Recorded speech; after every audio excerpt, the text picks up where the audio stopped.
Please be seated.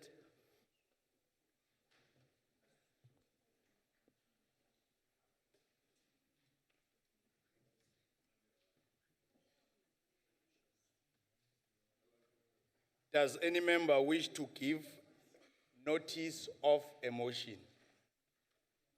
Does any member wish to give notice of a motion?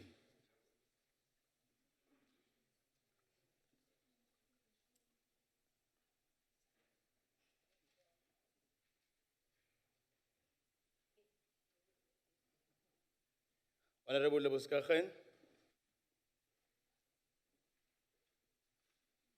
Thank you, Chair.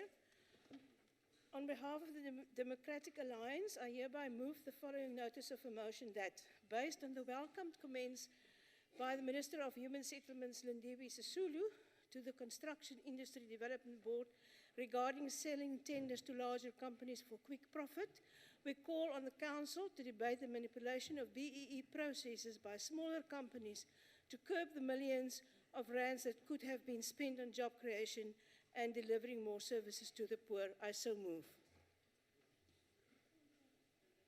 Thank you. Honorable Faba. Sorry, notice without motion. Okay, thank you. Yeah, now we're dealing with notice of a motion. It's Honorable Mtimunye. Thank you, Honorable House Chair. In the name of the ANC, the People's Movement, I hereby move that Council in its next sitting debates the wave of the DA councillors' resignation from the party, citing the bad treatment they receive from their white bosses.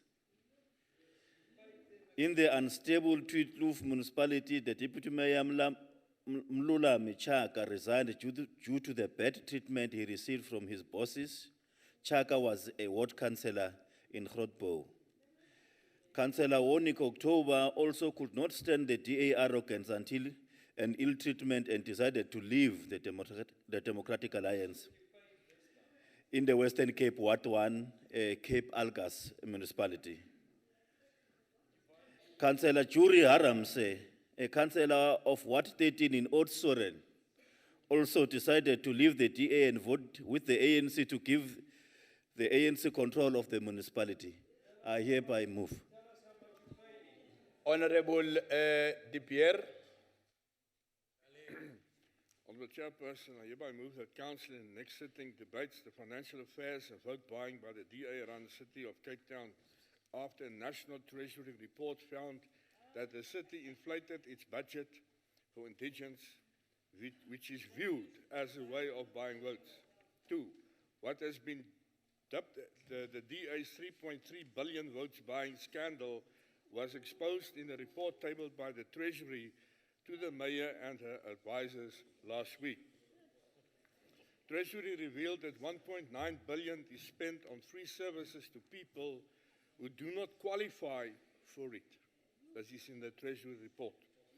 Experts suspect that most of these people are supposed to be white and can afford to pay, while many in poor communities do not get the same. I so move. Honorable Special Delegate from the Eastern Cape.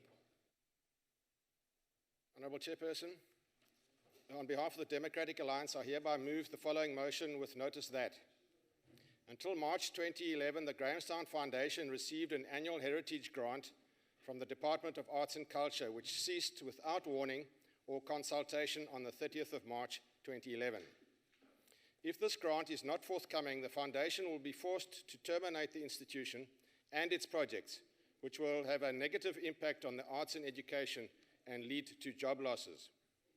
This House calls for a debate on the lack of funding of arts and culture projects relating to direct job losses with a focus on the Grahamstown Foundation. I so move. Thank you. Honorable Van Lingen. Honorable Chairperson, on behalf of the Democratic Alliance, I hereby wish to move a notice of a motion that the Council debates the proper planning schedule of the National Council of Provinces for Oversight events, considering commitment to an annual program by both the NCOP and the provincial legislatures, commencing the planning stages of the NCOP program, such as the NCOP Provincial Week, Select Committee oversight, taking Parliament to the people, for instance, at least 3 months in advance, ensure that there's sufficient budget for such events, coordination of the NCOP visits to institutions in provinces to ensure that the NCOP committees do not visit the same institutions within the same 6 months, and that the NCOP does not visit the same institutions as the NA committees during a period set aside for parliamentary committee oversight weeks. Include all provincial delegations in such preparations in terms of distances and local logistics. That the NCOP oversight, and I put those in inverted commas, programs concentrate on the constitutional mandate of the National Council of Provinces. I so move. Thank you. Does any member wish to move a motion without notice?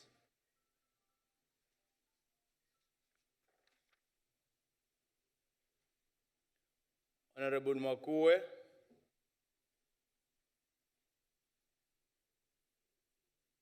Thank you, Honorable Chairperson. I hereby move without notice that the Council notes with alarm that the bodies of 2 young boys, twins Sabelo and Samkelo Mayisela, were found in an open field on Tuesday last week in Davidton. Also notes that the 16-year-olds had apparently been necklaced and burnt to death by an angry mob which had kidnapped them from their home on Monday around midnight, and were accused of being members of a prominent gang in the Itwatwa called the OVL, One Vision Lover. As gang members were apparently being targeted by the community, who were fed up with lawless youths committing violent crimes in the area and getting away with it. Therefore, condemn such acts and plead with the communities not to take the law into their own hands, and further call on the South African Police Services to do their best to apprehend the wrongdoers and to ensure an effective prosecution. I so move. Is there any objection to the motion?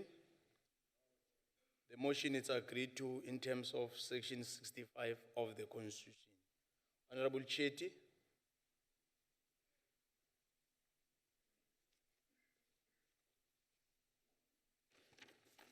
Honorable House Chairperson, on behalf of the Democratic Alliance, I wish to move a notice without motion that this House notes that in KZN, the violence in the taxi industry continues unabated and have continued to claim more innocent lives. To date, the MEC for Safety and Security has still not presented an MOU between his department and the various taxi associations, thus failing the residents and commuters of KZN. We therefore call upon the Minister of Transport and the Minister of Police to jointly intervene in KZN before more innocent lives are lost whilst the MEC twiddles his thumbs. I so move. Is there any objection to the motion? Chairperson, I can't understand the member moves a motion, a notice without motion. Honorable Makue, take your seat. In light of the objection, the motion may not be proceeded with. The motion without notice will now become motion of a notice of a motion. Honorable Zwane.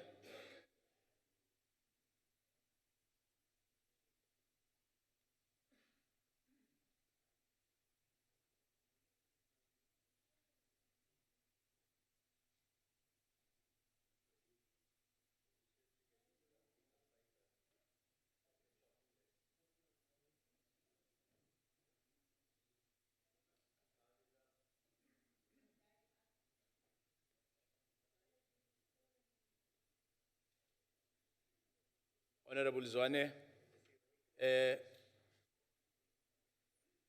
can you activate the one of Honorable Makue? Thank you. Thank you, Chairperson.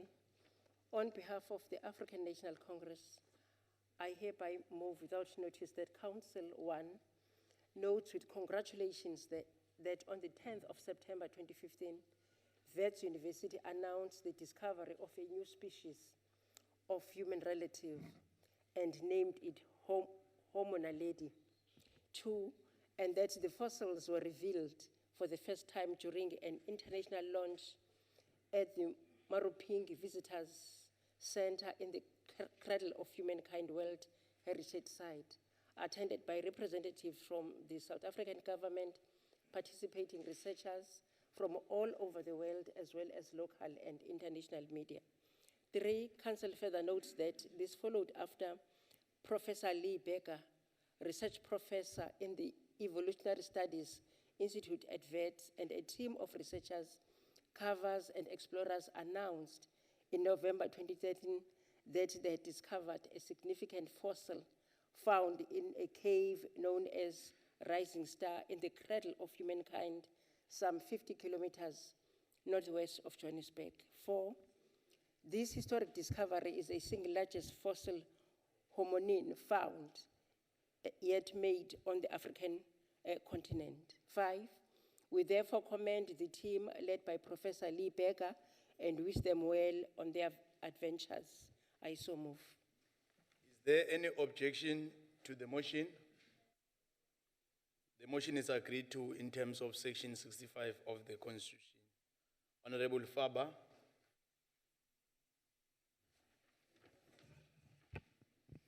Thank you, Chair. Honourable Chair, on behalf of the Democratic Alliance, I hereby wish to move a motion without notice. On Monday, 21 September, the South African parliamentary rugby team arrived back in South Africa in Japan 2019, where SA Parliament must rectify the situation and bring the cup home. The international exposure our players gave South Africa, as well as the interaction with parliamentarians from across the globe at one event, was of great value. Building these international relations between parliaments from across the world in a sporting event bring countries closer together. We want to thank SuperSport, Santam, Million Sure, Dimension Data, and all other sponsors for making this event possible for us. I salute all parliamentary staff, protection unit staff, MPs, and all the others who put their bodies on the line to represent this country and Parliament of South Africa. You boys have made this institution proud. I so move. Is there any objection to the motion? The motion is agreed to in terms of Section 65 of the Constitution. Honorable Sefako.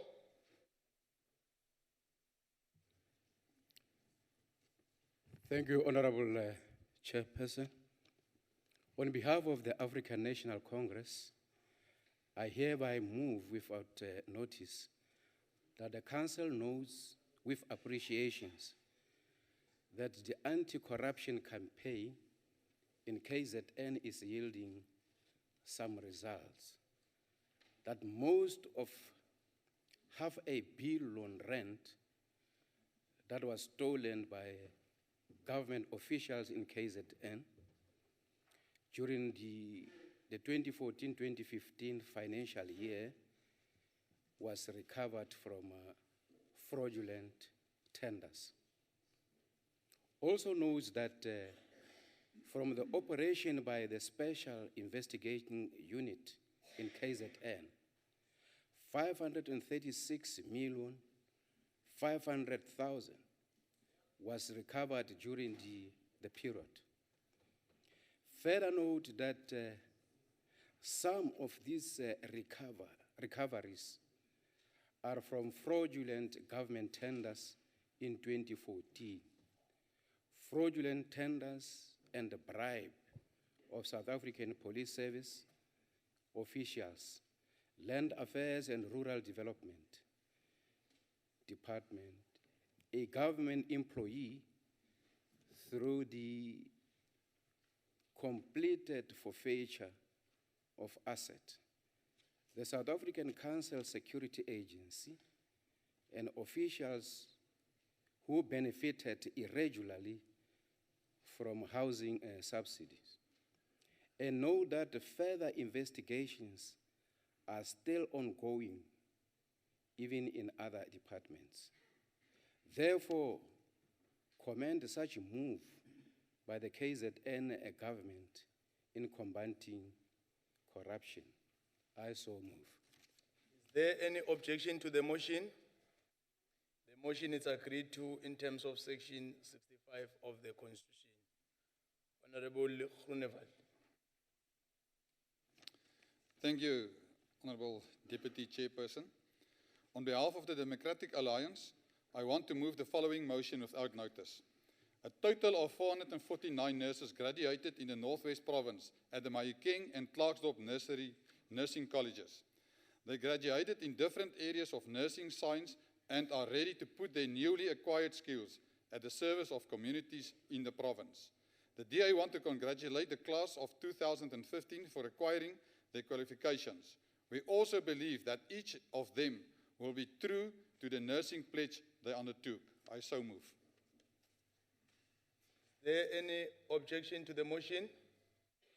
The motion is agreed to in terms of Section 65 of the Constitution.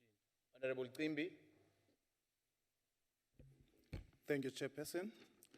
On behalf of the African National Congress, I hereby move without notice that the Council notes with accolades that Constable Lee Engelberg, 31-year-old, having won a police award for confiscating the most guns while patrolling Bishop Levis, one of Cape Town's most notorious townships.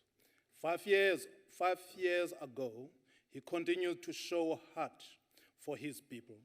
Further notes that despite the policeman's bravado on the daily beat, after hours, he has a smitten feather and a poisoned geek who runs a backyard internet cafe where local kids use the free Wi-Fi,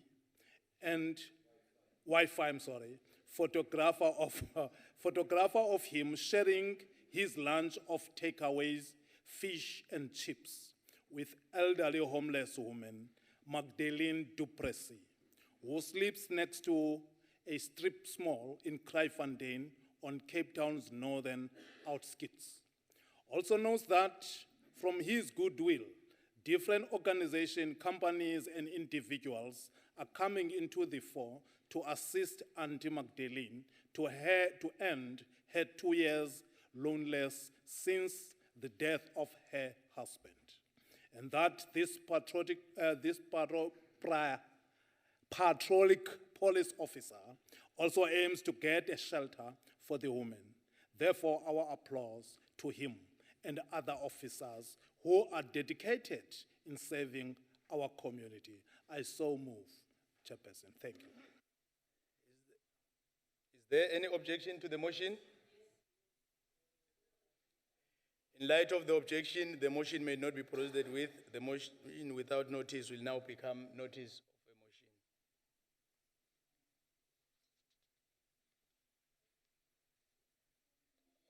Honorable Labuskagan. Thank you, Chair. Today, on World Rhino Day, I wish to move a motion without notice on behalf of the Democratic Alliance that the Council congratulates the Black Mamba's anti-poaching unit for receiving the United Nations Environmental Programme's highest environmental prize, the Champions of the Earth Award, earlier this month. By bestowing this prestigious award on the Black Mambas, in its inspiration and action category, the United Nations Environmental Programme recognizes the rapid and impressive impact made by the unit to assist in a variety of ways to combat rhino poaching. The participation of women defy gender stereotypes, as each of the 26 members of the first majority women anti-poaching team helped to demonstrate that action at the local level is critical in achieving global sustainability and equality by fearlessly patrolling the reserve unarmed, teaching locals about wildlife preservation and monitoring poaching-related activities. Most notably, this community-led initiative has resulted in the reduction of rhino poaching-related deaths in the reserve from 19 before its establishment to 3 in one recent incursion. The Democratic Alliance wishes to commend these women on their major achievements. I so move. Is there any objection to the motion? The motion is agreed to in terms of Section 65 of the Constitution. We now,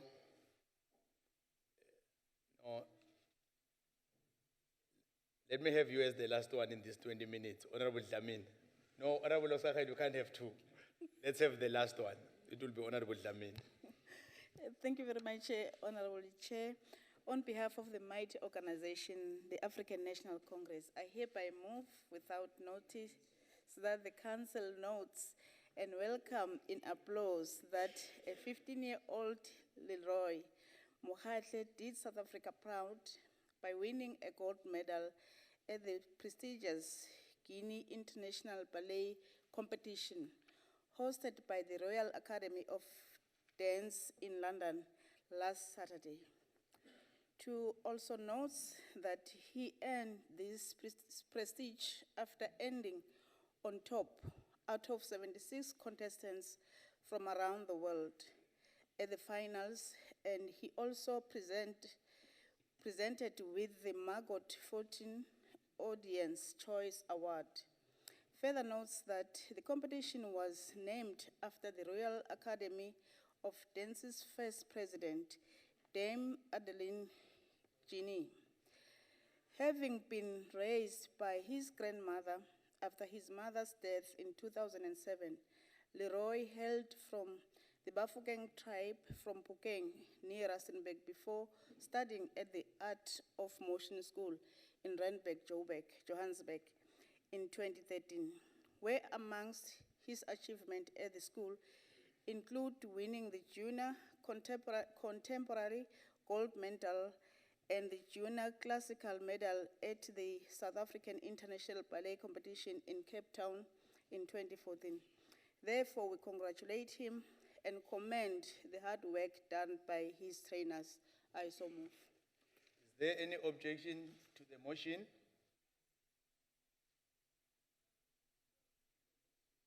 Is there any objection to the motion?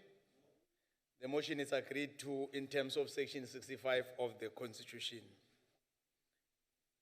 The Secretary will read the order of the day. Consideration of Merchant Shipping Amendment Bill and report of the Select Committee on Economic and Business Development thereon. Honorable Makuwe.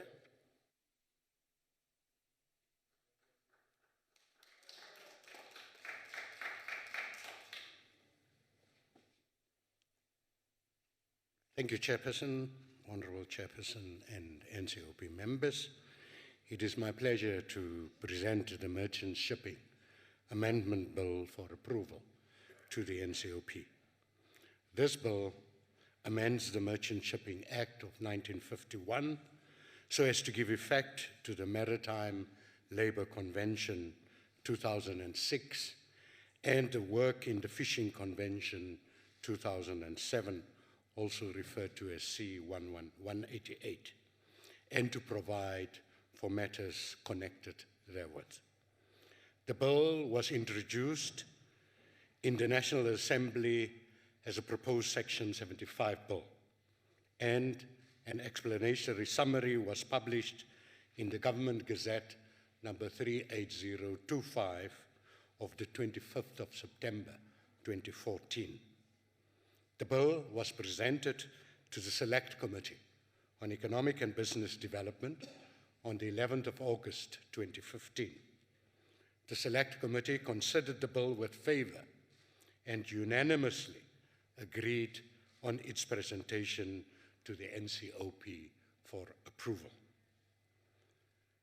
The Merchant Shipping Amendment Bill 2006 and the Convention were adopted under the auspices of the International Labour Organization, a United Nations body aimed at promoting the rights of seafarers at work, to encourage decent employment opportunities, and to enhance social protection and strengthen dialogue on work-related issues. The MLC 2006 gives a set of comprehensive rights and duties of seafarers at work. The Convention also aims to achieve minimum working conditions of seafarers by covering a wide range of matters that includes working hours, health and safety, crew accommodation, seafarers' welfare, and contractual agreements. Chairperson, we were therefore not surprised when the Parliamentary Liaison Officer of the Congress of South African Trade Unions communicated with my office, and I wish to quote from his letter. He says, COSATU strongly welcomes the Department of Transport Merchant Shipping Amendment Bill. Both COSATU and our transport affiliates, SATAU and FAU, support the bill on the basis that it seeks to bring South African merchant shipping conditions in line with the International Labour Organization's Consolidate Maritime Labour Convention, as well as relevant South African labour, occupational health and safety legislation. Working conditions in the maritime industry, both within South Africa and internationally, have all too often been shockingly dangerous, unhealthy, and exploitative.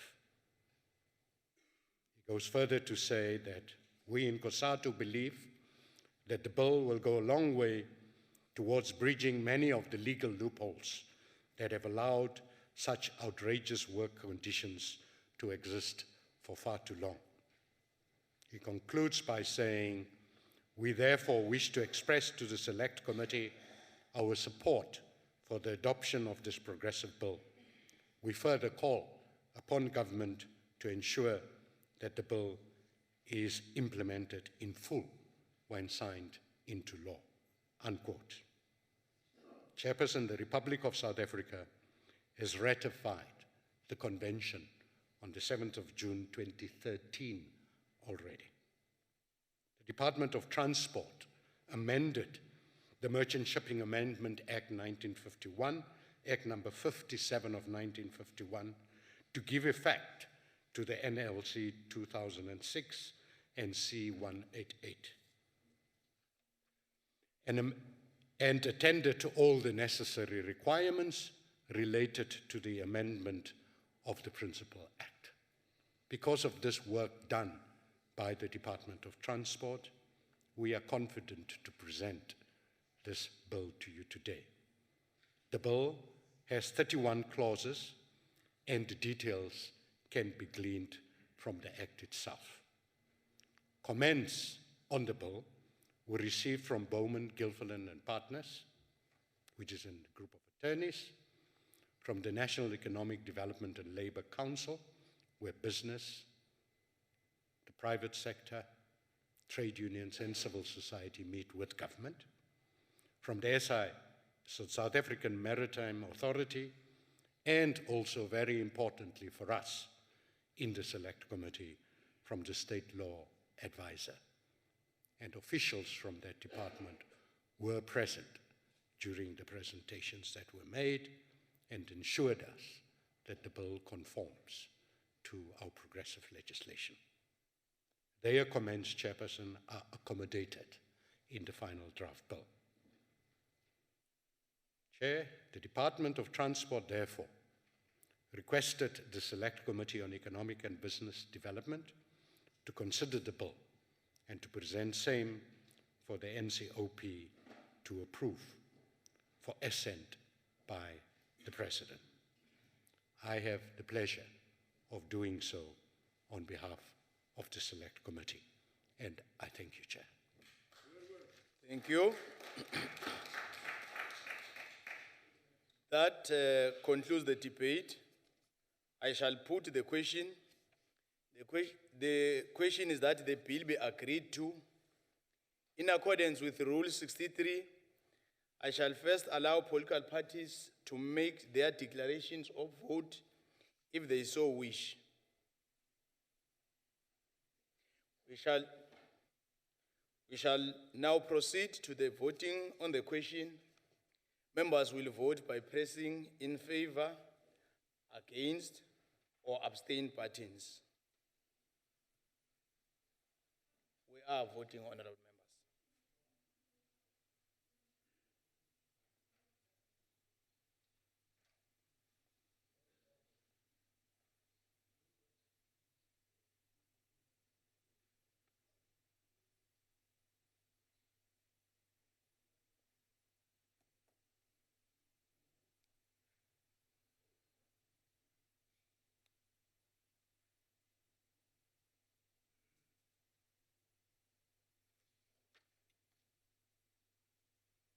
Have all members voted?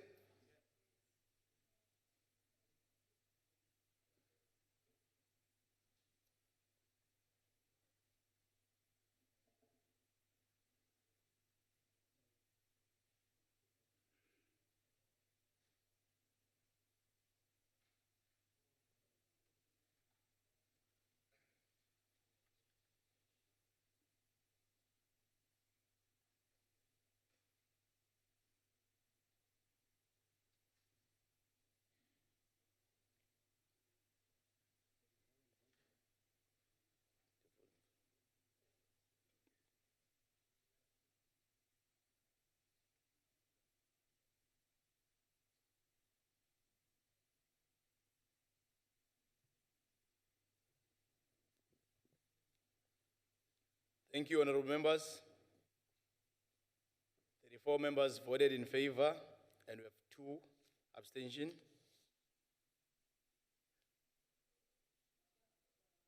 The bill is agreed to in terms of Section 75 of the Constitution.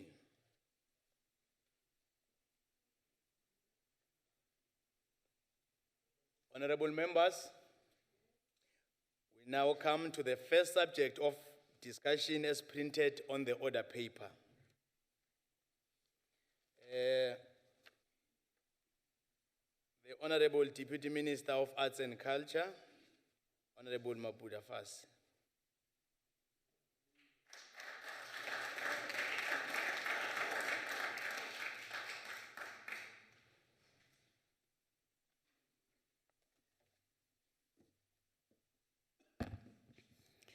Thank you very much, Honorable House Chair, honorable members and guests who are here today. September, as we all know, is a Heritage Month. This year we have adopted the theme, Our Indigenous Knowledge, Our Heritage, that is towards the identification, promotion, and preservation of South Africa's living heritage. During this month of September, this year in particular, we have decided to use this theme to identify, promote, and preserve our intangible cultural heritage, or what we commonly refer to as living heritage in South Africa.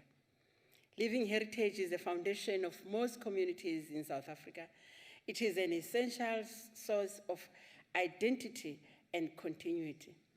Aspects of living heritage may include cultural tradition, oral history, performance, ritual, popular memory, skills and techniques, indigenous knowledge systems, and the holistic approach to nature, social relationships. In the African context, it is an established fact that the advent of colonialism with its concomitant wars of dispositions caused havoc to our cultural traditions and customs that have kept intact the social and economic fabric of our pre-colonial societies for centuries. Colonial rulers knew that military subjection of indigenous people was not going to lead to total subjugation and the ultimate achievement of the colonial agenda. They therefore systematically eroded and corroded indigenous cultures by projecting and portraying them as backward. A large number of people began to despise these cultures and traditions and got assimilated into the Western ways of living. Wars of dispositions robbed Africans their land and livelihood and created artificial families where the elders in society live in rural areas and men and women of working age live in towns and cities. This has created generations of South Africans who are deprived of the indigenous knowledge as a direct result of the destruction of the African extended family. Despite this new wave of colonialism and the subsequent imposition of Western cultures and traditions, some men and women within the indigenous populations took it upon themselves to keep these traditions for future generations. Hence, we still have them today. Honorable House Chair, it is against this background that during the month of September, we celebrate our traditional music, our indigenous food and drinks, our cultural traditions, our rituals, our tradition practices, our belief systems, our skills, our techniques, and our holistic relationship with nature and the universe. During the month of September, we celebrate all the men and the women who have kept our traditions alive. We celebrate the crafters, the sculptors, the weavers, the musicians, the poets, the writers, the storytellers, the trekkers, the healers, and the builders from Africa who inherited their skills from their elders. During Heritage Month, we celebrate Omama Madosini, Mama Nuria Mabasa, Baba Credo Mutwa, and many, and all of the heroes and heroines who have upheld and kept alive our indigenous knowledge despite centuries of oppression and suppression. Our parents and grandparents planted their own indigenous crops and have had livestock to feed their families. All traditional communities had their traditional healers for most known ailments. Household utensils, clothing items, and weapons were made within families and the wider community. That's why I always take a backup. These things, they're modern, but sometimes they do their own things. Our families ate healthy organic foodstuff that were widely available in their neighborhood, and our mothers brewed their own healthy beer, which was shared by the elders without being sold for profit. We began this month with the launch of the 6th National Book Week under the Two Faces theme called #Going Places, #Buy a Book. Going Places reflects the physical journey of National Book Week, traveling throughout South Africa, as well as the magic of books and how reading books can both figuratively and literally take you to places. #Buy a Book at a minimal cost of 20 Rand and donate it to others. It aims to create better informed and self-reliant communities by investing in the literacy of young people and underprivileged others. We are not a reading nation, only 14% reads in South Africa. And it's not only because we don't want to read. There are many who are not in the rural areas and both in the urban areas because they can't afford to buy a book and they can't afford to travel a long distance to a library. A bill to restore, protect, preserve, and promote living heritage, government has produced the draft policy on the promotion and protection of South Africa's living heritage. We have started a program of identifying and recognizing our living human treasures of living legends. This program was launched by the Minister of Arts and Culture on the 25th of August in Johannesburg. During the launch, we identified and invited about 80 South Africans who are over 70 years of old and have excelled in various areas of indigenous knowledge. We are planning to extend this program so that these elders will be integrated into our schooling program so that they will teach their skills and pass their knowledge to future generations. By so doing, our indigenous knowledge will never die. Together with the Department of Trade and Industry and South African Music Rights Organization, we participated at a music workshop master classes hosted as part of the Legacy Project for the annual Royal Heritage Festival in Thohoyandou, wherein approximately 200 local artists attended. The workshop was facilitated by Silaelo Silota. On the 11th of September, honorable members, as part of Heritage Month, our President, His Excellency Jacob Gedleyisekisa Zuma, officially opened the Matola Raid Memorial and Interpretive Center in Mozambique.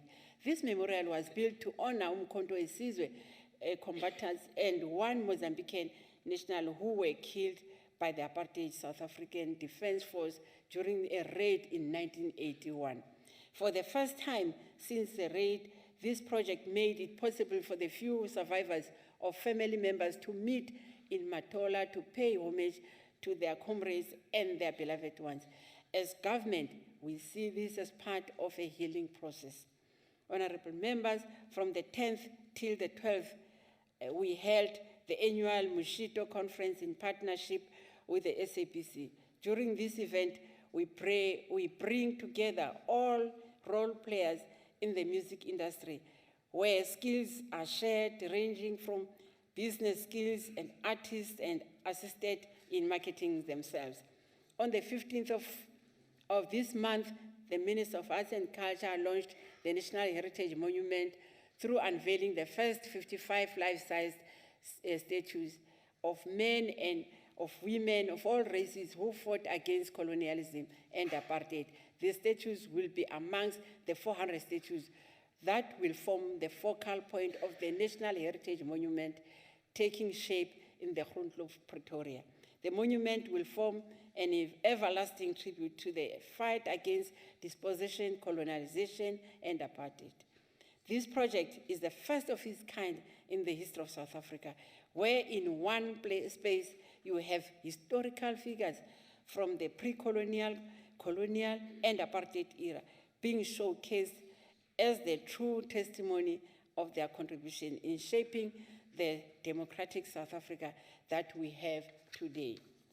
The statues pay tribute to heroes and heroines ranging from David Stearman, Klaus Stearman, King Sikukune, Bishop Colenso, Inkosi Bambata, Adam Kok, Father Trevor Harrison, Lillian Ngoyi, Walter Sisulu, Albertina Sisulu, Oliver Tambo, Nelson Mandela, Steve Biko, and many, many others.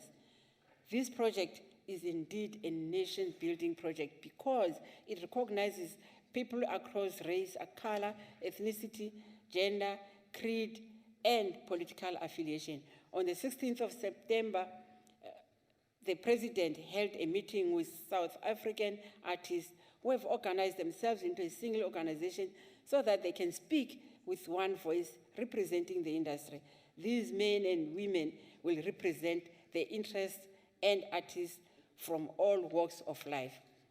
The department has also been busy promoting social cohesion and nation building by installing flags and flag poles of South African schools. During this month, we have installed flags, promoted the preamble of the Constitution and national identity at various schools within the country. We would like to ensure that every school in South Africa hosts the national flag and that scholars sing the African Union and the South African anthems. We know, we are quite aware that even in communities, some cannot even sing the national anthem right now. So we said, let's start with the young ones. Honorable members, on Thursday, South Africa will be celebrating Heritage Day, and the national event will be held at Mkomeng village in Ramokgopa, that is in Limpopo. During this day, we will be showcasing, celebrating our craft, our poetry, our pottery, our food, our songs, and dance, our traditional medicines. Our elders who have kept our indigenous knowledge alive will be celebrated and will be our honored guests. Some of our legends will be entertaining us during the Heritage Day event. By honoring these men and women, we are ensuring that their knowledge, their art, their skills, and their techniques are passed over to the future generations, and that South Africa can use this indigenous knowledge to provide healthy and affordable food. Our indigenous medicines can contribute to the fight against diseases. Our people can make a living through their handicraft and pottery, and our indigenous musicians can take their rightful place in the world of music. Honorable members, we all know that by keeping our heritage, we'll be building a nation, we'll be building our people, and that our knowledge, indigenous knowledge that was looked down upon was there. They need to know how it worked, and this will build us. We had scientists according in our indigenous knowledge. We had doctors. in our indigenous knowledge. Let us not let it to die. We will all say to honorable members, have a happy Heritage Day. See you there. Thank you. Thank you. I must confess that I like how you had the backup to deal with the challenges of technology when it's doing its own things. Honorable Mpambo Pugwana.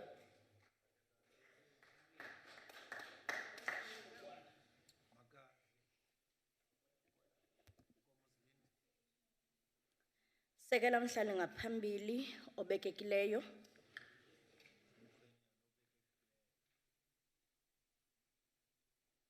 Abantu balendlu yengwevu ngalomhla wenkcubeko yemini yenkcubeko ndithanda ukuthi isizwe somnyama sisizwe senkcubeko amagugu namafa futhi ndithanda ukuthi ngale nyanga yomsintsi ngabula makhumsha xa isithi uSeptember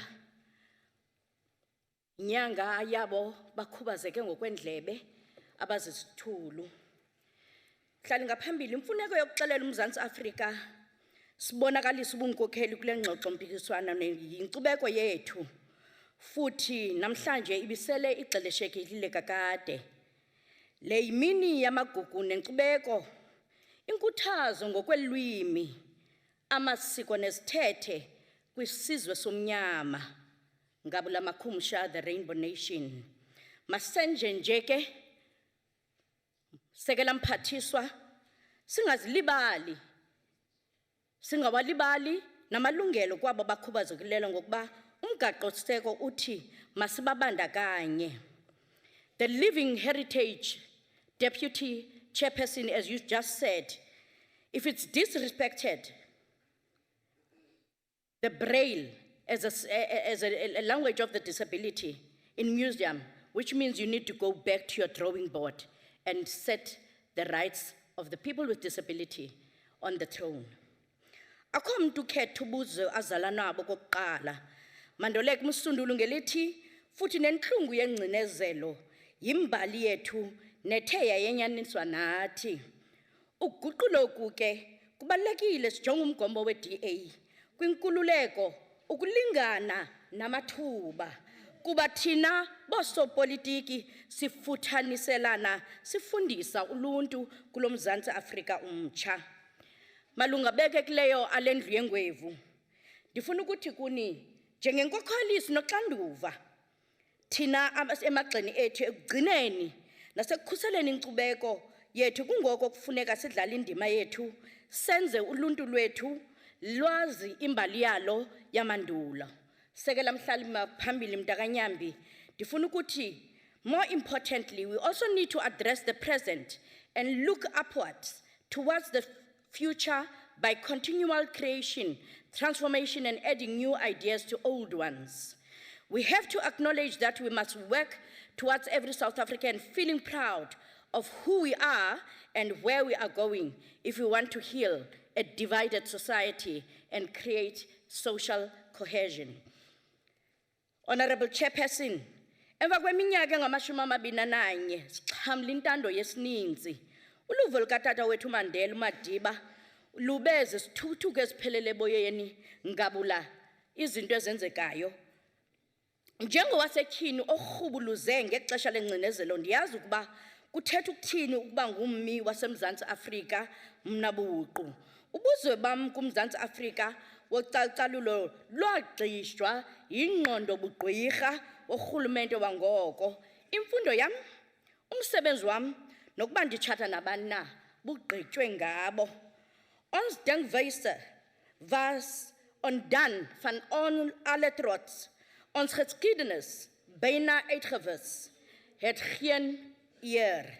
Honorable Chairperson, but as much as I cannot understand here and easily blame the past, I made a decision to pick up my own pieces and create my own heritage, promoting it and preventing it for the next generation to continue what so many South Africans had to repair. My story, my own story, Chairperson, has become a story of our own identity, embracing all our cultures, the diversity of our rainbow nation, multilingualism, and by extension become part of the political home that understands we still have a long way to go, the Democratic Alliance. Umbono kaMandela wamandulo nokuba nale ngxoxo mpikiswano unika ithemba impilo kwisizwe sethu. During the early 90s, Madiba's Rainbow Nation legacy, the message of reconciliation and management of holdings, a divided society together, undoubtedly kept our country from falling into deep anarchy and perpetual conflict. Ngelishwa lomhluzi wamanqina ke mhlali ngaphambili, umphathisa umthethwa akanakulinganiswa nalombona xa kujonge uxolelaniso kwingxoxo equka inkcubeko negcuntswana. What saddens me, mhlali ngaphambili, is the fact that within the National Council of Province, I had to witness daily how the ANC destroyed Mandela's legacy and vision. Where he tried to manage conflict, the ANC has resorted to the apartheid style of governance, which is an insult, discrimination, and promotes divide. Thina singumbuye webutho we-DA saqhubeka nokulwela kwethu ucalucalulo sisilwa ingcinezelo echasene namalungelo oluntu, ilungelo lemfundo, impilo nokuphuhliswa koluntu. Kubalulekile ke ngoko sibhale ngakumbi ungafihli makhuba kulinywa. Sichile imvelaphi yethu, sikhulule amatyathanga asekelezwe kwingqondo bugqwirha yengcinezelo negxininiswa umbutho kakhongolose i-ANC. I was shocked and I had applauded on my oversight mhlali ngaphambili when I visited the Freedom Park in Pretoria and the Anglo-Boer Museum in the Free State, two important parts of our past, where many people from all backgrounds, and I repeat, from all backgrounds, experience pain, suffering, and discrimination. Here I fought that these institutions do not cater for the deaf.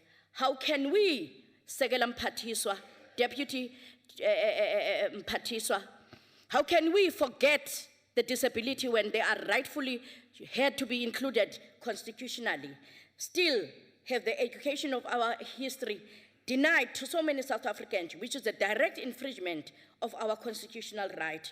Honorable Chairperson, waar die DA regeer is ons versbarende om nie terug te keer na die verlede nie, waar mense geleer is om mekaar te haat op grond verkleur, agtergrond en geloof oortuiging. And whilst we are conscious of this, honorable members, we are championing what the people have mandated us to do, and that is to govern and bring the service to the communities of South Africa. And I want to say, for a lack of thereof, has further stripped our people of their dignity, pride, and optimism. Ngomnyaka ka-1997, mhlali ngaphambili, okaNgqolomsila wathetha wenje njengale mini yenkcubeko esikhumbuza ngokukhuleleka nokuzakazela umgomo onguwo nonentsingiselo, and I quote, "They must bring secure protection under the law, access to justice, clean water, adequate health care and shelter. They must entrench the condition in which one can participate in building our collective democratic future, speak our own language, promoting multilingualism, have pride in one's culture and one's heritage." Malunga lendlu yengwevu, ndifuna ukuthi kuni mnye jumbutho onokwenza i-DA, umga nokunga i-ANC ngakhalaza ngokuthi DA inika inkonzo eziphangaleleyo kubantu abahluphekayo. Siyavuma sinetyala, we are found guilty, we do admit we are guilty ngokubonelela ngenkonzo kwaba bangathathi intweni. En teendeel, waar ons regeer, neem ons die voortooi as dit kom by die gilde besteding van die basiese dienste aan die armste van die armes. To those in the ANC who don't understand what redress means, this is inaction and part of our greater effort to address our historical bequest. Xa sele siliphethe ezandleni ezingenamkhinqa uphondo i-NMB, Nelson Mandela Metropole neTshwane kunyaka ozayo zizawube zilapha. Sakube size kwemzekweni ukulungisa iziphene ze-ANC. We will continue to emphasize that each and every South African take personal responsibility for advancing reconciliation, respect, and traditions, and protect our own people in their racial and cultural diversity. Yolonto, disicho, mhlale ngaphambili disithi, yeah, kunisizo somnyama, zemke inkomo magwalandini, sanukuthokombisa magwala ngabula Shakespeare esithi, cowards die many times before their death, but a brave man tastes his death only once. Qabelani inqadu ninqumla iqonce, niqabele ingqusho ade ninqandwe inquthu. Imvumi zinabela uqaqaqa, zife zingene phansi komhlaba, zingephathanga nto, zizimpula zikalujaca. Yonto nsithi kwimakhufe eyenzeka e-Orange Wave State, kwi-jazz eyenzeka kwintshona koloni, masenje nje sibathathele ingqalelo imvumi ngoba ziyasonwabisa. Maze nethole nihlale ngaphambili. Makube Xhosa, kube yele. Thank you.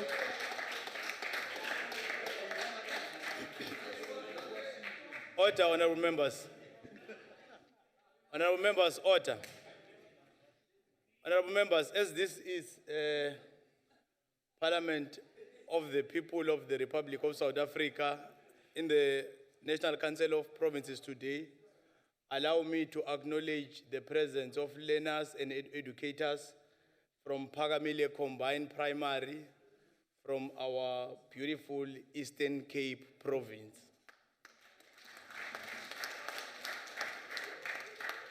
Honorable Zwane.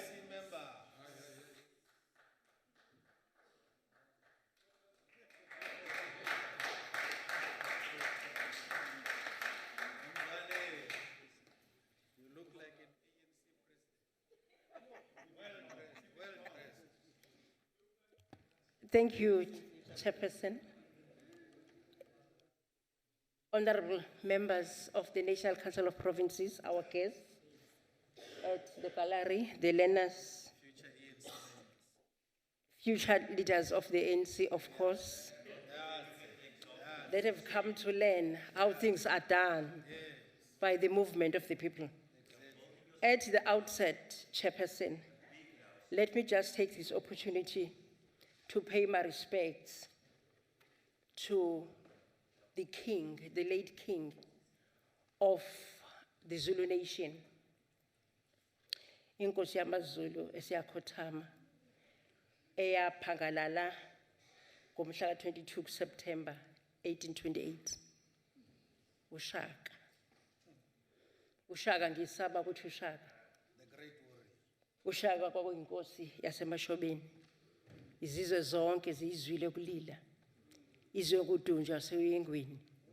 Yaziwa uMancengezwa kaKhali. Uteku labafazi bakaNomgabhi. Betekula behlezi emlovini. Bethi ushaka akayibusa, akayikuba nkosi, kanti lapha ezakunethezeka. Chairperson, let me take this opportunity to quote the Freedom Charter, the genuine charter, the charter that governs the principles of the Constitution that is governing this country. I know that there are other charters that have just emerged, but this one is the genuine one. And I want to quote where it says, "We, the people of South Africa, declare for all our country and the world to know that South Africa belongs to all who live in it, black and white." I just want to end there. In South Africa, there are various cultures that are accommodated by the Constitution. There is Western culture that came with the people from European countries. There is Latin culture. In South Africa, there is Middle Eastern culture. In South Africa, there's generally our very own culture, the African culture. But the African culture is gradually becoming a fusion of different cultures. And because we are a rainbow nation, we agree and we accommodate all the cultures that are within the country. Therefore, I do not understand ukuthi Honorable Mphambo Sibukwana when she says that the African National Congress led government is racist. because in terms of the Constitution, we cater literally for everybody.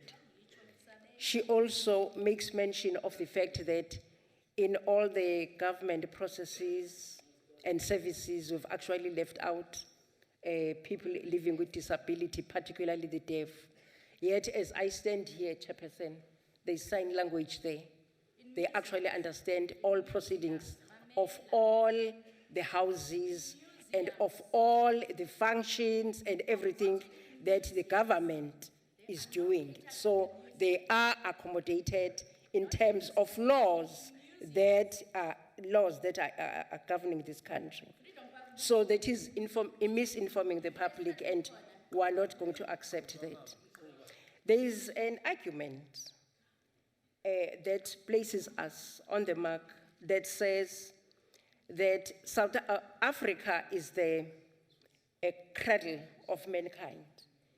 It argues that this continent is actually a continent where the human race originated and they then began to disperse to all the other parts of the world.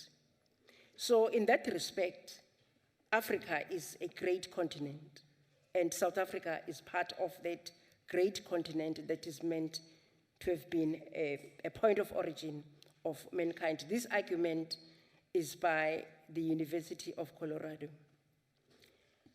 No matter what culture a people or a group are part of, one thing is for certain: culture will change. Culture appears to have become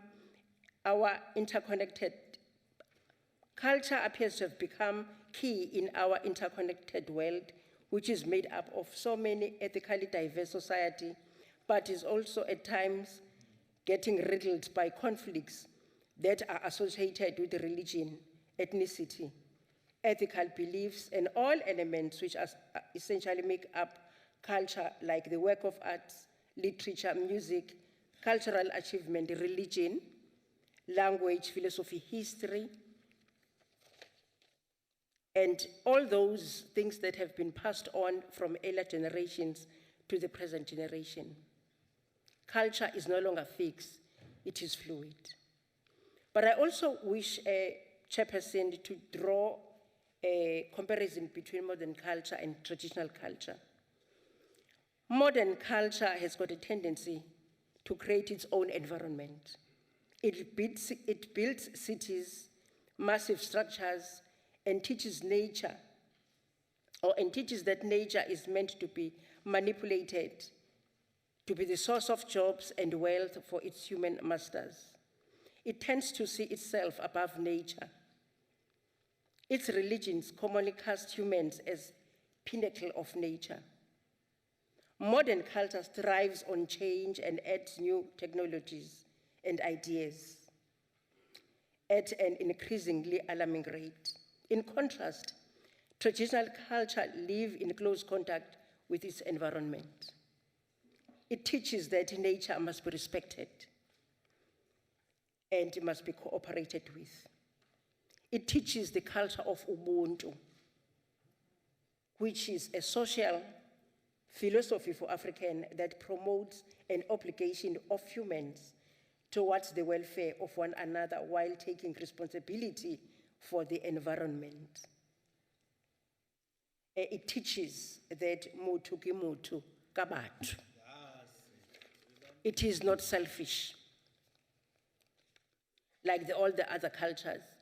So when the democratic government that is led by the ANC took over, basically I think their principles and their legislation was informed based on African culture, the culture of being able to accommodate everybody, the culture of not being selfish, as we saw during the apartheid regime, where every service was meant for a specific group and at the total exclusion of all the other groups or all the other cultures in the country. In the South African context also, the mandate to preserve cultural heritage results within the Department of Arts and Culture, which has in turn established a body like the South African Resources Agency, with an attempt to ensure that there is management and preservation of the national estate. The new national flag and anthem are important symbols of once a divided country journeying together for freedom. On the 24th September 1995, South Africa celebrated its first ever Heritage Day, a day during which all South Africans are encouraged to celebrate their cultural beliefs in greater diversity, representing the African society. Another measure that the government has taken to ensure that we preserve our own cultural heritage is being an affiliate of the United Nations and therefore being able to access the specialization offered by UNESCO.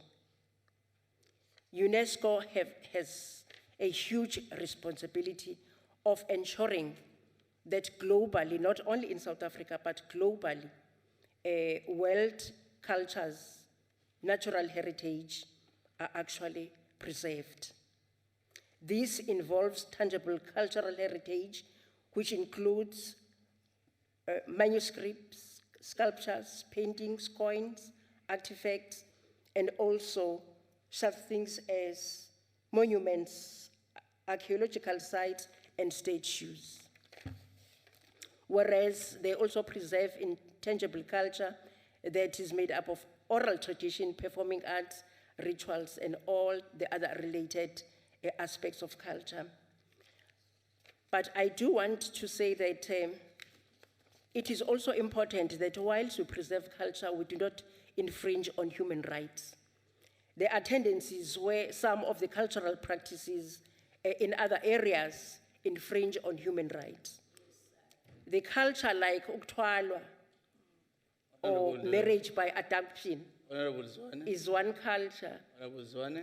that, Honorable Zwane. I'm afraid your time has expired. let me conclude, is one culture that you cannot tolerate because it is actually some kind of women abuse. There are many other such cultures, Honorable but Zwane, because of your time time, has expired. I'm going to stop there. Thank you, Chairperson. Honorable Kaula.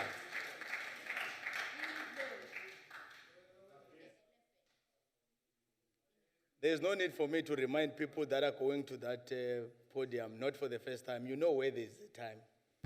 So just check the clock there. It's just there. I'll tell those special delegates, not Honorable Kaula. Hlonishwa Sihlalo, hlonishwa iphini lika Ngqongqoshe. Ukuhlonishwa, ukuqhakambiswa kanye nokuvikelwa kwamagugu esizwe ngokwehlukahlukana kwezinhlanga zethu kungenye yemigomo ewumgogodla weqembu lenkatha yenkululeko. Kuwo wonke amaqembu akhona ePhalamende lezwe lakithi, iqembu lenkatha kuphela eliqanjwe ngegama lomdabu lesintu laseNingizimu Afrika, inkatha. Lokhu kuyuphawu lokuzinikela kwethu kulomgomo. Ngaphansi kobuholi bukaDokotela N.R. Mandela njengomongameli wezwe ngo-1994, uNgqongqoshe wokuqala womnyango wezasekhaya embusweni wentando yeningi umntwana M.G. Buthelezi ongumongameli wenkatha wahlaziya wasephasisa amaholide aseNingizimu Afrika amasha esikhathi sentando yeningi. Ngaphambi kwalokhu lolu suku lukamhla ka-24 kuMandulo lwabe lugujwa kwaZulu njengosuku lwenkosi uShaka, ilembe leqamanya amalembe ngokukhalipha. Embusweni wentando yeningi umntwana wabe sencoma ukuba lolu suku kube usuku lukazwelonke lokugubha amagugu esizwe. Kanjalo inyanga kaMandulo yaba inyanga kazwelonke ukuqhakambisa amagugu esizwe. Umgomo wale migubho uthi unity in diversity. Siyiningizimu Afrika ebumbene esisekelweni sokwehlukahlukana kwezinhlanga zethu. Ezikoleni zakwaZulu umntwana wajuba ukuba umnyango wemfundo namasiko, education and culture, ufundisa isifundo ubuntu buthu ezikoleni. Lesi sifundo sabe sifundisa ngobuntu, ukuziphatha, imvelaphi kanye namasiko ethu. Lokhu kwaholela ekubeni izikole zakwaZulu zibe nemincintiswano ebizwa ngokuthi cultural competitions. Lokhu kusenziwa namanje ezikoleni zakwaZulu Natal. Kwabe kunzima ngesikhathi kuqalwa. Kukhona ababeqhakambisa imfundiso ethi umntwana ubuyisela izwe emuva ngoba ugqokisa izifundiswa othisha nabahloli amabheshu into yamaqaba. Kepha ababesho njalo namhla yibo phambili phansi kwebheshu nehawu. Siyambonga umntwana okwaphinda ngene nesilo samabandla wonke uBhejano Dlaba kayise ngokugcina amagugu esizwe. Kungenxa yalokhu isimemezelo somnyango wemfundo yamabanga aphansi sokuba kufundiswa isimandarini ezikoleni zezwe lakithi kufanele sichithwe. Lokhu kuyibukoloni isibili futhi kubukela phansi izilimi zomdabu zezwe lakithi. Njengamanje izwe kufanele ngabe liqhakambisa izilimi zomdabu zezwe lakithi zibe sesilinganisweni esifanayo nesingisi. Kungakho iqembu lenkatha yenkululeko limqhwabela izandla udadewethu uDokotela uZinhle Nkosi obhale ibhuku lakhe lethesisi ezifundweni zobudokotela ngolimi lwesiZulu ngonyaka 2011. Okumanje abafundi bakhe bemasters babhala amathesis abo ngaso isiZulu. Iqembu lenkatha lithi nezinjukhethe zezwe lakithi kufanele zisithathe lesi sibonelo esihle kule ntokazi. Iqembu lenkatha yenkululeko kaliphambene nokuthi abantu abasha bezwe lakithi kanye nemiphakathi bazithokozise ngeensuku zamaholide. Kepha kuyadumaza ukuzwa kushintshwa ingqikithi yosuku lwamagugu Heritage Day ibe isibizwa ngokuthi usuku lukazwelonke lezoso National Pride Day. Lokhu kakuyifundisi kahle intsha yezwe lakithi kepha kuyayidukisa. Makubuswe kujatshulwe kepha lokhu makwenziwe ngaphansi kwesisekelo sokwazi nolwazi oluyilo olwakhayo. Izilwane zezwe lakithi kanye nemvelo kungamanye amagugu ethu afanele ukunakekelwa kahle. Lokhu kuyifa nengcebo yesizwe kufanele izizukulwane ngezizukulwane isikhathi esizayo zikufice. Siyiqembu lenkatha swethu isigqoka amaciko kanye ngemikhakha yayehlukahlukene kwezomculo, ubuciko bokulingisa, imidlalo eshashalazi nokunye njalo njalo. Kungakho sithula isigqoko sithula abantu abafana nomntwana omkhulu, umntwana uMagogo kaDinizulu, uSolwazi uKhaba Imngoma, Sibongile Khumalo, ababhali oDBZ and CS Ntuli, Babu Othinxumalo, izimbongo ezifana noBaba uDlamini Inyosi Esilo, uGoqozile, uMzwakhe Mbuli, amaqembu omculo esintu afana neLady Smith Black Mambazo, iZulu Messengers, nabanye abaculi abaningi bamaskandi abafana noThwalofu, umfazi omnyama, Indidane, Omfiliseni Magubane nabanye abaningi sithi insizwe ezinkulu nentombi ezinkulu simthulela isigqoko nonke. Umntwana kwaphinda ngene neqembu lenkatha bathi nenze kahle. Well done. Sengiphetha sihlalo siyaphinda siyagcizelela ukuba uhulumeni makaqikelele ukuba imigubho yenyanga nosuku lwamagugu esizwe kungangenwa inhleso yezombusazwe mhlonishwa ngqongqoshe. Uhulumeni ngowethu sonke sizakhamuzi. Uma sigubha njengezwe ngezindleko zemali yesizwe asingaqhakambisa ubuqimbu kepha masigubhe njengesizwe makukhuthazwe makukhuzwe ubuqimbu bepolitiki ezinhleleni zesizwe. Siyathokoza. Thank you. Honorable Ntuli.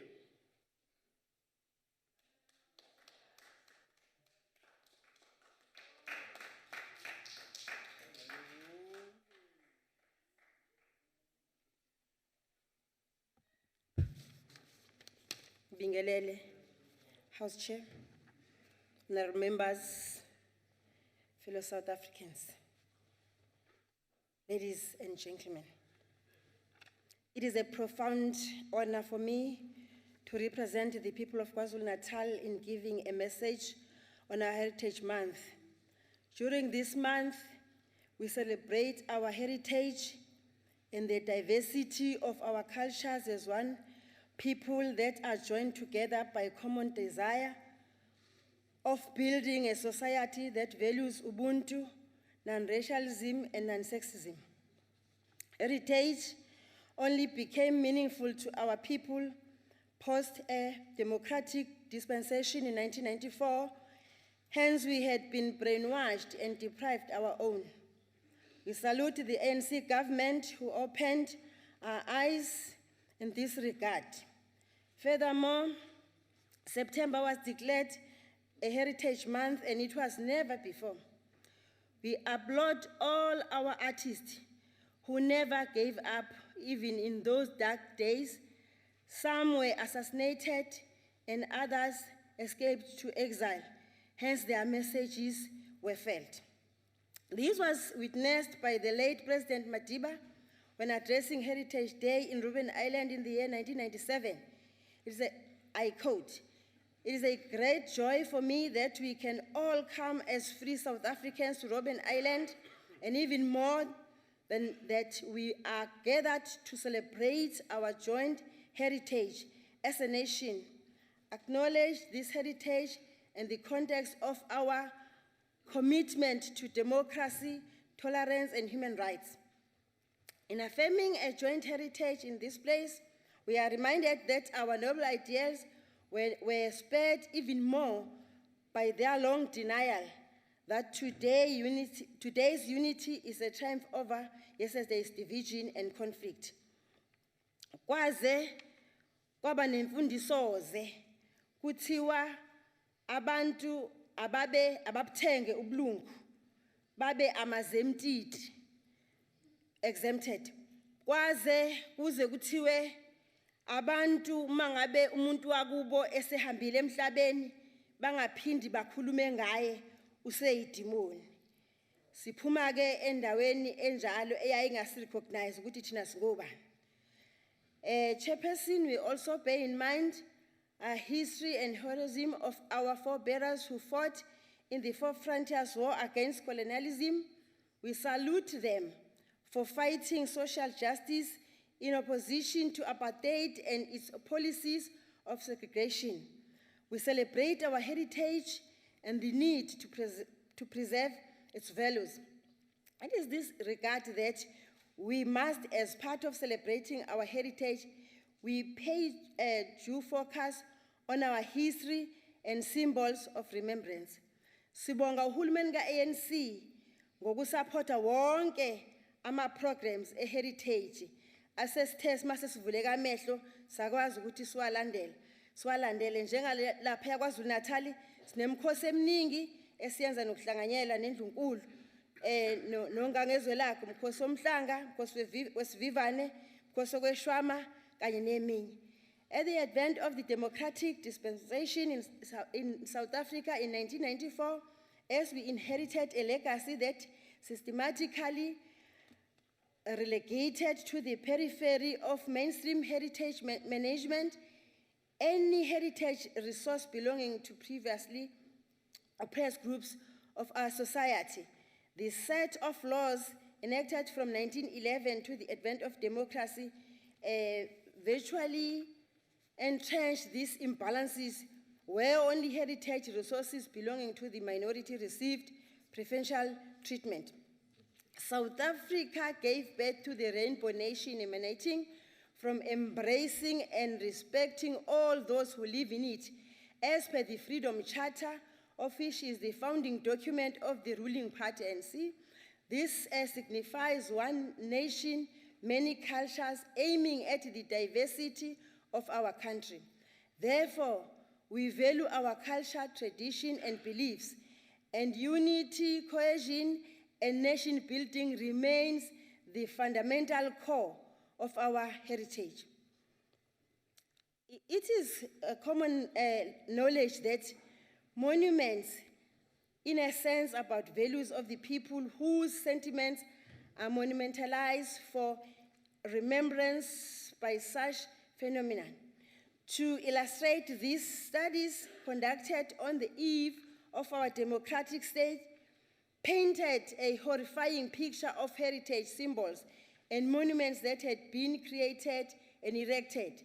According to those studies, out of 4,000 national monuments erected, no less than 98% represent colonial and secular history.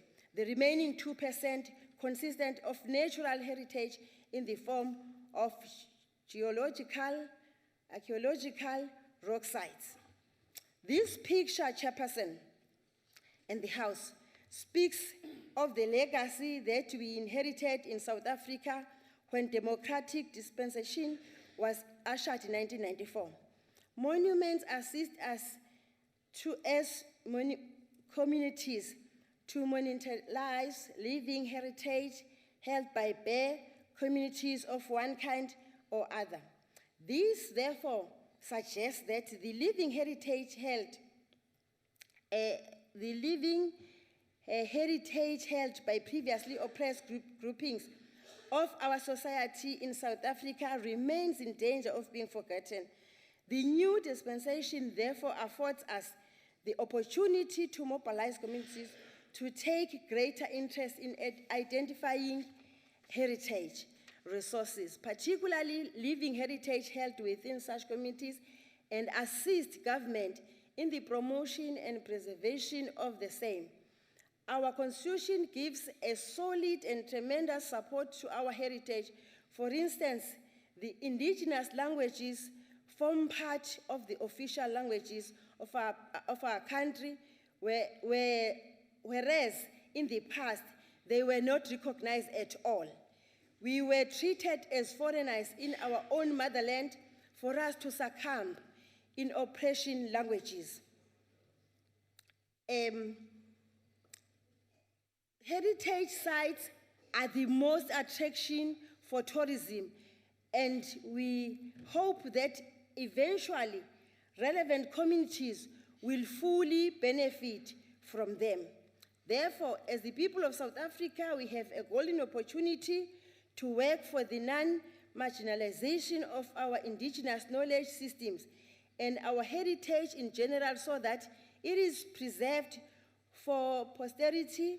We must do so, bearing in mind our connectedness to the broader Africa and her people, that one day Africa, from Cape to Cairo, will be able to walk, speak, and trade freely as one family for a good cause. It is upon our shoulders to strive for the best heritage ever and preserve it as the legacy for generations to come and moving South Africa forward. Ngiyabonga. Ngiyabonga. Ilunga lelihloniphekile lalendlu, umhlonishwa Samka.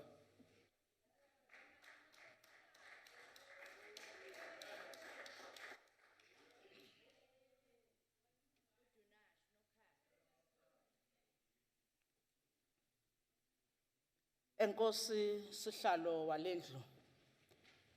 Mandicamagushe kuwe sihlalo, ndicamagushe kusekela mphathiswa wezobugcisa kunye nenkcubeko.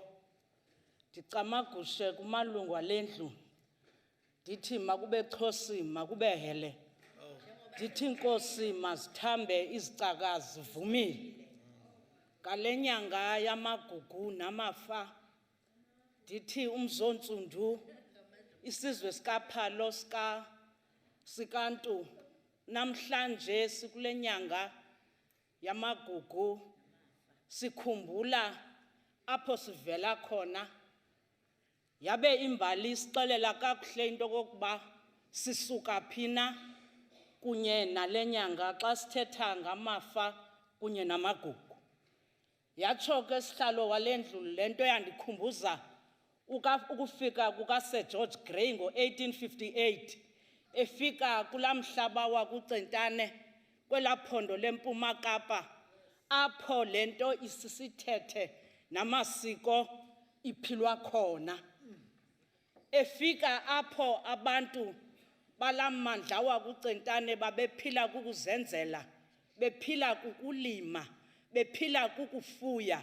Wathi kuba esazi into kokuba isizwe sintsundu siphila sikholelwa kubantu abalele ukuthula, wangena ngesiko, wangena ngesithethe, satsho saphulukana nezinto ebesifudula siphila ngazo. Itsho loo nto indikhumbuze okaGabha uNtsikane mhla wayesemdudweni.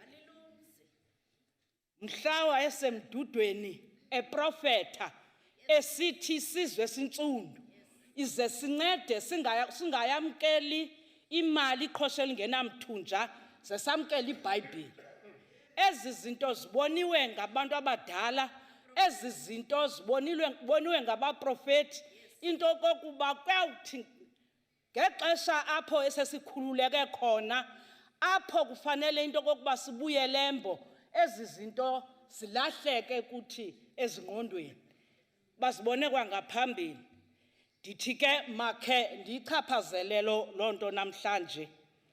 Kwakhona makhe ndikhahlele ndivumele ndicamagushe kongasekhoyo usaba kaMbixane, ihlubi ingelengele lakula mmandla wakwaBhaca, lona elithela kubona into kokuba eli siko lethu liyaphelelwa, eli siko lethu liyaphangalala, walilanda phantsi ngowavutha ibhayi. Ibonise ke loo nto into kokuba inde indlela esiyihambileyo, isende nendima ekufuneka siyidlalile ingakumbi ngale nyanga esithi inyanga yamafa kunye namagugu. Mandizisondeze kuwe Sekela Mphathiswa. Ndigxininise kakhulu kwizinto ebesifudula siphila zizo kwesi sizwe.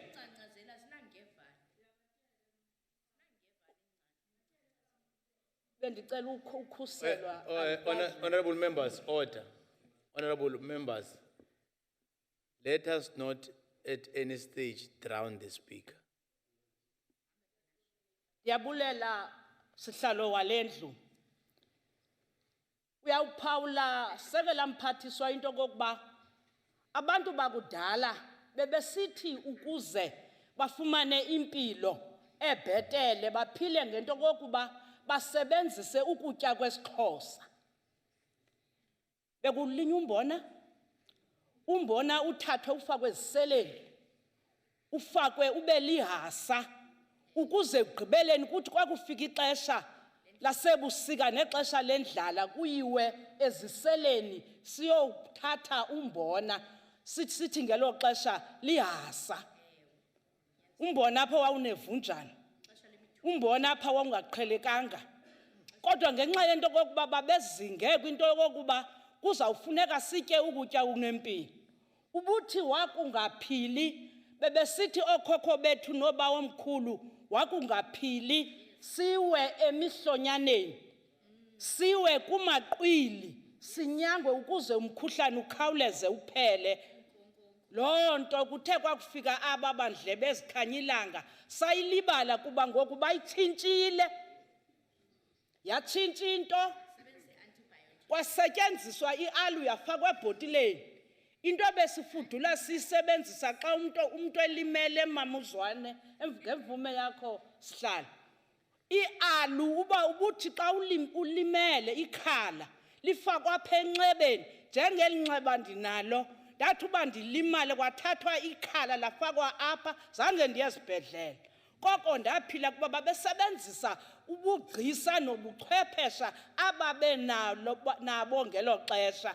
Yiyo le nto ndizawuma apha ndisithi makhe sibuyeleni Embo sijonge into kokuba eza ngcambu sasizisebenzisa zingenza ntoni na ukuze siguquke sikwazi ukusebenzisa izinto ebesifudula ngaphambili sizisebenzisa.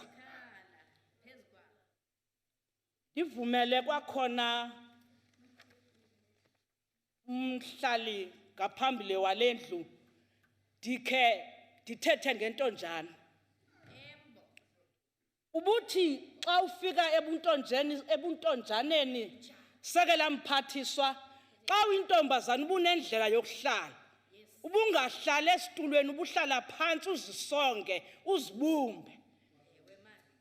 Loo nto ibincedisa ekubeni uzazi ngoku into kokuba undawoni na, kumele wenze ntoni na xa uyintombazana. Kude kufike nexesha lento kokuba ufundiswe, unikwe isikolo ngabazali, uhlele emveni kokhukho. Yiya eLimpopo. Uzawufumanisa phaa eLimpopo uba kunomthana obizwa ngokokuba ngumringa. Laa mthi, ukuba uyawazi umringa, uyancedisa, uyaphilisa, uyancedisa emntwini ongathathiyo. Bazawuthi nqa ke abantu abaninzi kule ndlu into yoba xa ndithetha ngokuthatha ndithetha ngantoni. Umama ongakwazi into yoba afumane abantwana, kusetyenziswe eLimpopo laa mthi umringa ukwenzela into yoba uzokwazi ukufumana abantwana. Ezo zinto namhlanje sihlalo walendlu sizilibele, sihambe nezinto zaseWestern. Silibele imbali yethu into kokuba sisuka phi na. Kuzawubaluleka. Order members, order. Come on.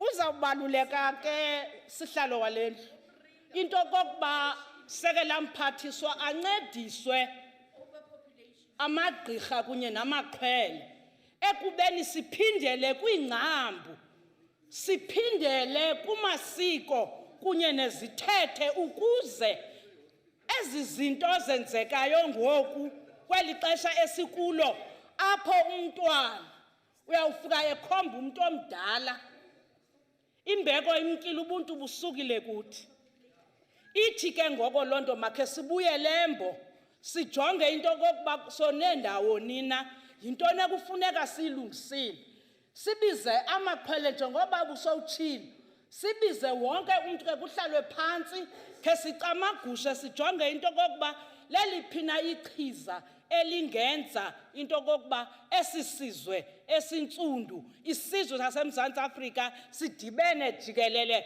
wonke umuntu ongummi walapha eMzantsi Afrika yintoni na esinokuyenza sithetha apha ngentlanga ezikhona apha eMzantsi into kokuba singenza kanjani na ukuhlangabezana nento kokuba konke oku sikubonayo kwenzekayo singaphinde sibe sizawudibana nako kweli xesha esikulo le nyanga ibalulekile kakhulu kuthi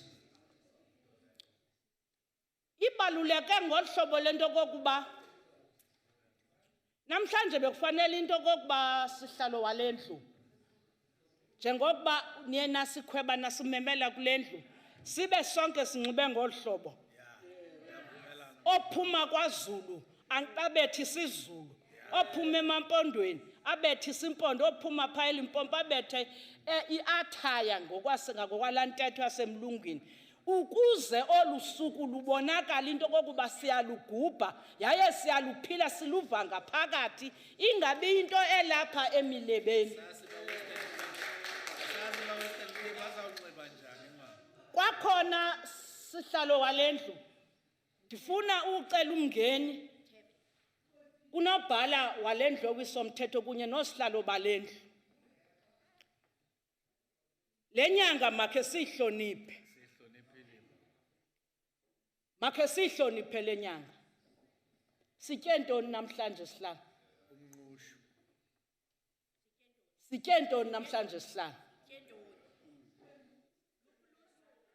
luphulusu uphumngqusho uphumqa ziphi inkobe apha amarhewu ndifuna ukuthi ke kokaphindela make kuthi xa sibhiyoza ngale nyanga kwixesha elizayo khe sijonge into kokuba yintoni na enokwenziwa ukutshintsha imeko le esikuyo ukuze yonke le nto ibonakala into kokuba siyayiphila yinto esiyaziyo yimeko esisuka kuyo Mama, limukile ixesha. Ixesha liphelile mama. Xolo. Thank you.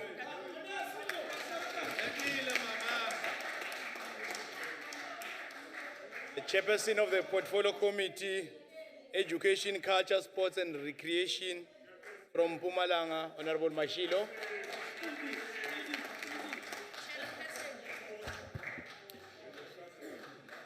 Honorable Chair, thanks very much. Deputy Minister and honorable members of the House. Indeed, it is without doubt that South Africa is a universally known as a constitutional state which purports to advance human freedom from the rights-based approach. This was further expressed by the ANC government, recognition and declaration that September is a heritage month. From a point of reflection, it is of paramount importance as we align ourselves based on our aspiration not to forget the diversities which are visible in this country.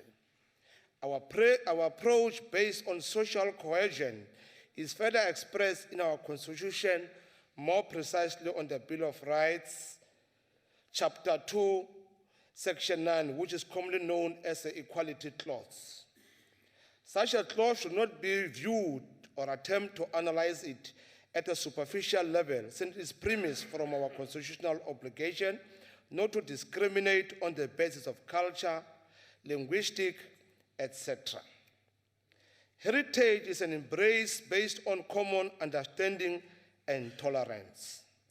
NgesiZulu bathi indlela ibuzwa kubaphambili. Simply means before we undertake any journey We must remember who we are and where we come from, and learn from those who have gone before. I've asked myself the same question. Why Honorable Leonard colleague here did not ask people such as Verwoerd and P.W. Botha. Instead, she chose to mention the 10th president of the ANC, Nelson Mandela. Let me quote him what he said. Nelson Mandela. When our first democratically elected government decided to make Heritage a day, one of our national days, we did so because we knew that our rich and varied cultural heritage has a profound power to help build our nation, close quote.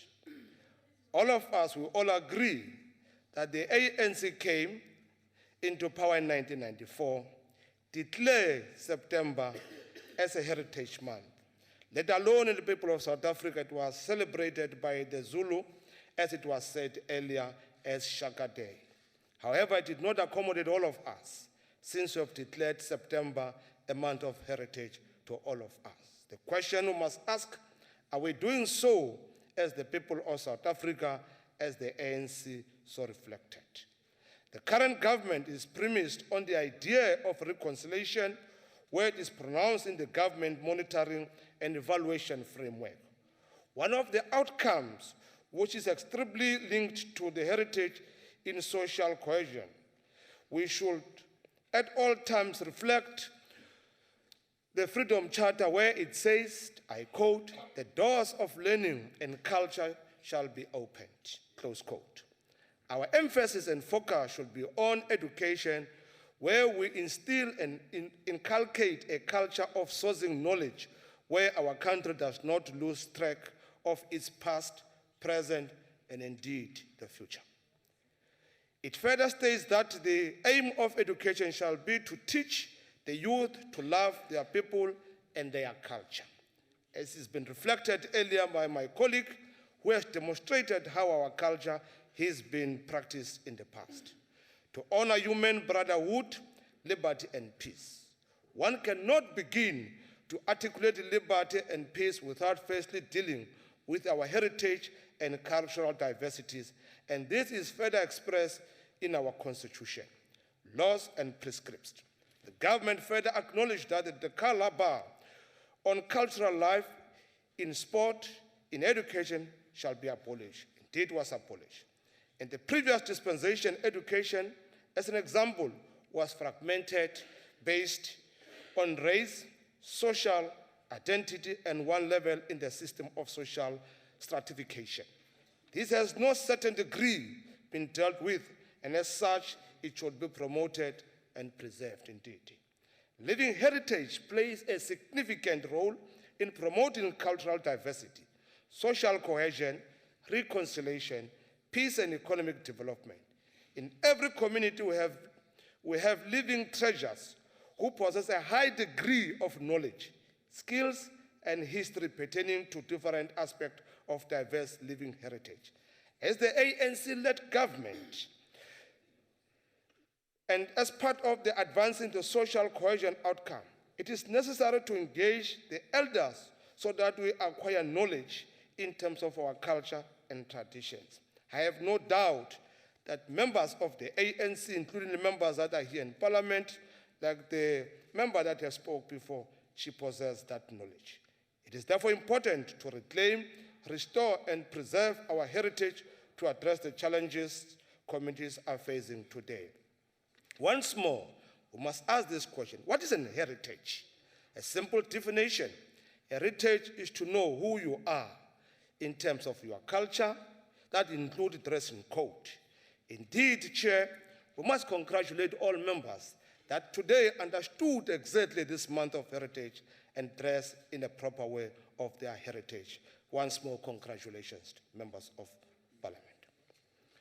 We must as well understand the issue around dancing, and in particular the Tsonga, they do and wear what we call Ishibelan. We must understand what Ishibelan is all about. We can't go there as other nationalities take photos. You must dress in your own so that we can see how you are when you are practicing your own. The issue of cooking. Braai is one area that was perceived as this month of heritage, it was just a braai. Indeed, we need to cook the meal of our own, as it's been mentioned earlier. The question has been asked, it requires the answers later. Above all, our culture and heritage must address the issue of respect. That has been the key factor. Respect, respect, respect. Inhloniphe. An adult person remains an adult. How intelligent, how educated you will be, you will never be an adult to that senior person, to yourself. Demonstrate indigenous knowledge as what we have been doing things in the past for us to live as we are now. Members, we must not in any stage confuse heritage with politics. Heritage cut across political spectrums, black and white, Indian colors, and who, in particular, the Khoi and the San, who are the Aboriginal people of South Africa who have lived for millennia. As we do heritage all the time, we must make sure that we understand it to its totalities. Key issues that we must educate our kids is in terms of the national anthem. How is the national anthem get sung in South Africa? The national flag, what is the meaning of the national flag? The ANC government brought the democracy in 1994 and produced the current national flag. We must explain it in details. The national coat of arms, so that our kids understand what is expected to us. Indeed, South Africa belongs to all those who live and work for it, as demonstrated in the Freedom Charter. Thank you very much, Yabonga. Thank you. Ilunga lehloniphekile lalendlu, umhlonishwa Mokhosi.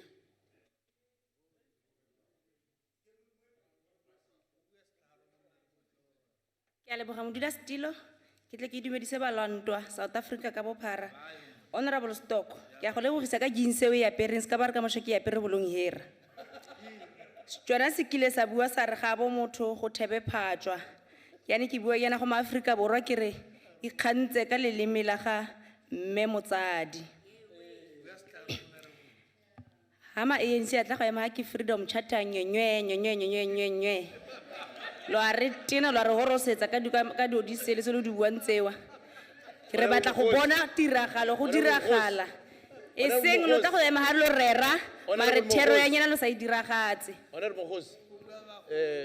Sorry. Honorable Mhlashuping. Honorable Chairperson, thank you. I understand the Setswana language. Nywe is the rogator. And if we say nywe about... Isn't go hamklar. I am saying... Allow him, I'll make a ruling. You can go to Hansard and get the meaning of nywe. It means that we are not telling the truth and honestly interpreting what the Freedom Charter espouses. Therefore, I wanted the honorable member to withdraw. Honorable Mokhosi. Honorable Mokhosi. Honorable Chair. Yeah, in terms of the acceptable parliamentary language, refrain and withdraw what you have said. It's unparliamentary to say what you have said and continue with your speech after. Honorable Chair, if I may say, if you may allow me, nyonyo ka Setswana ke he. Ke mongala ka go kgalemela motho ke Setswana sa go mtlharo. Ha ba interpret ka Setswana sa go Northwest, ke go parse ka la tlhaganya Setswana tse pedi tsewa. Setswana se ke se buang ke sa go Northern Cape, go kurumane go ga mtlharo. Nyonyo rena re bua, ga o mene se honorable Mhlashuping a etsang go se bua. Yana ke go para o ye go Hansarding o go bitsa le batho ba go ga mtlharo ba tla go tlhalosetsa. Let me make order members. Let me make this ruling. I'll have to satisfy myself and get the correct interpretation from Hansard, then I'll come back at a later stage or in another day to make a proper ruling about it. Thank you. Continue with your speech. Colonialism and apartheid, in order to achieve complete subjugation of the African people and to take control of the resource richness of this country, firsthand to destroy the culture and heritage of the African people. They demonized our belief systems, desecrated on our names, mocked our language, annexed our land, and they forced us into wage labor so that each and every aspect of African life would be dependent on them. The struggle for national liberation was not merely for us to walk freely without being harassed by the animalistic white police of the apartheid regime. It was not for us to drink expensive whiskey and play golf as the newly installed ANC Youth League leadership has claimed. The struggle was for the reclamation of our African personality in its entirety, for the destruction of all the sick and inhuman tendencies brought by the settler communities. The struggles was for the uprooting of all the greed introduced to this country by the descendants of Europe, to rid the country for all the oppression that is essentially a European tendency, to do away with the culture of murder and plunder that are synonymous with the development of Europe and the white race, to recreate a society where people would be valued just for being people. It was for these reasons that Hintsa and Makoma were killed. It was for this struggle the Bambata led his men to battle Anton Lebende, Robert Sebukwe, Nokutela Dube, Sol Plaatje, Steve Biko, Winnie Mandela, and many others fought, sacrificed their lives for these ideals of national liberation. How sad it is then than today, 21 years after state power moved from a white repressive regime to black hands, no significant transformation has envisioned by the forebears of our liberation struggle has taken place. Rather, we have seen under the ANC further entrenchment of the culture of oppression that black people fought against. We have observed that in thought and deed, the ANC has become true descendants and guardians of a white culture of stealing, killing, and elite enrichment. That we have Honorable Mkhosi, Honorable Dlamini. No, thank you very much, Honorable Chair. I'm standing on a point of order. We can't allow in this day the racist utterances, white killers. We cannot allow, especially during this day.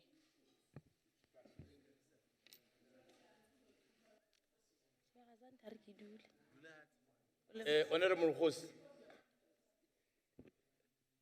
refrain from things that will be viewed or interpreted as unparliamentary. Continue with your speech. Okay, thank you, Chair. As a result of their evil and criminal deeds, their descendants still own more than 80% of South African land. They still control over 90% of the country's economy. And their languages are still dominant in both the public and the private sector. Honorable Mikalakis. Thank you, Honorable House Chair. Honorable House Chair, as the point of order of the Honorable Member, the statement of the Speaker is quite offensive. And I would like to ask that, apart from just asking her to refrain from making those racist statements, that she actually withdraws the racist statements that she's already made, please. I'm a black person, how can I be racist? Honorable Mkhosi, there's no way that you are going to respond and address him. You have to speak through me. Honorable members, let me stick to the earlier ruling that let me satisfy myself after going through Hansard, because we'll end up not achieving what we intended to achieve. Can you continue? Universities are still centers of the continuation of the culture of theft and murder that the former oppressors instilled. with the University of Stellenbosch and the University of Free State under the Honorable- leadership Honorable of that Uncle Tom, Jonathan Jensen leading the Honorable Hosi. fray. Honorable Lond.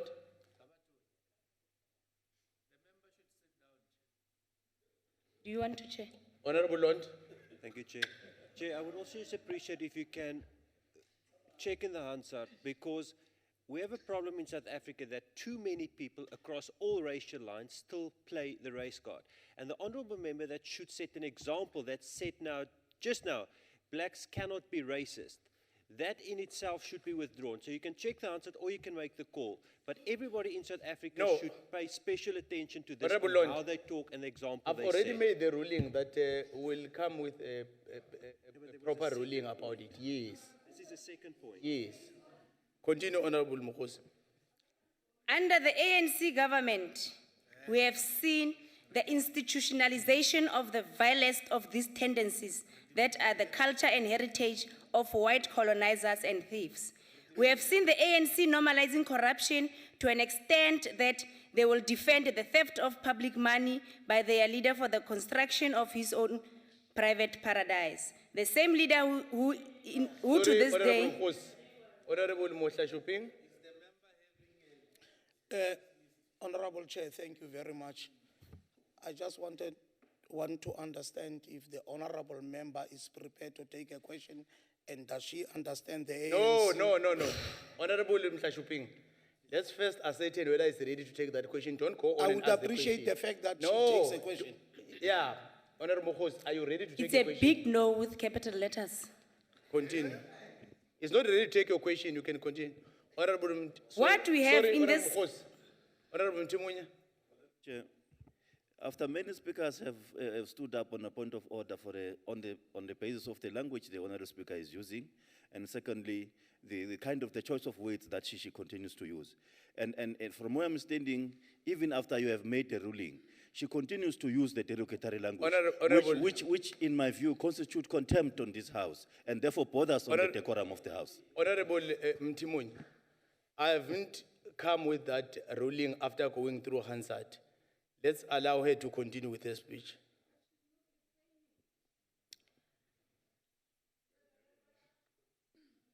What we have in this country at this moment is a continuation of a culture and heritage of those who not so long ago viewed us as savages. This parliament is a continuation of that culture and heritage with its propensity to use violence to solve differences in opinion. There is no genuine African heritage we can be proud of that is a result of anything done by the ANC after 1994. But despite of all this, African people are a resilient bunch who refuse to be disseminated by the ANC and the handlers, white supremacists. Our people are forging ahead in defining a culture and heritage they can be proud of. They realize that this culture and heritage would never be the light of day until African people finally defeat the evil demon of apartheid and capitalism by taking over ownership and custodianship of our land, our minerals, and wealth of this country. Our people know that the only real opportunity for reclaiming that which they lost lies in the economic freedom fighters. We shall reclaim our land, and that is a promise. Watch the space. And through it, we shall reclaim our culture and heritage.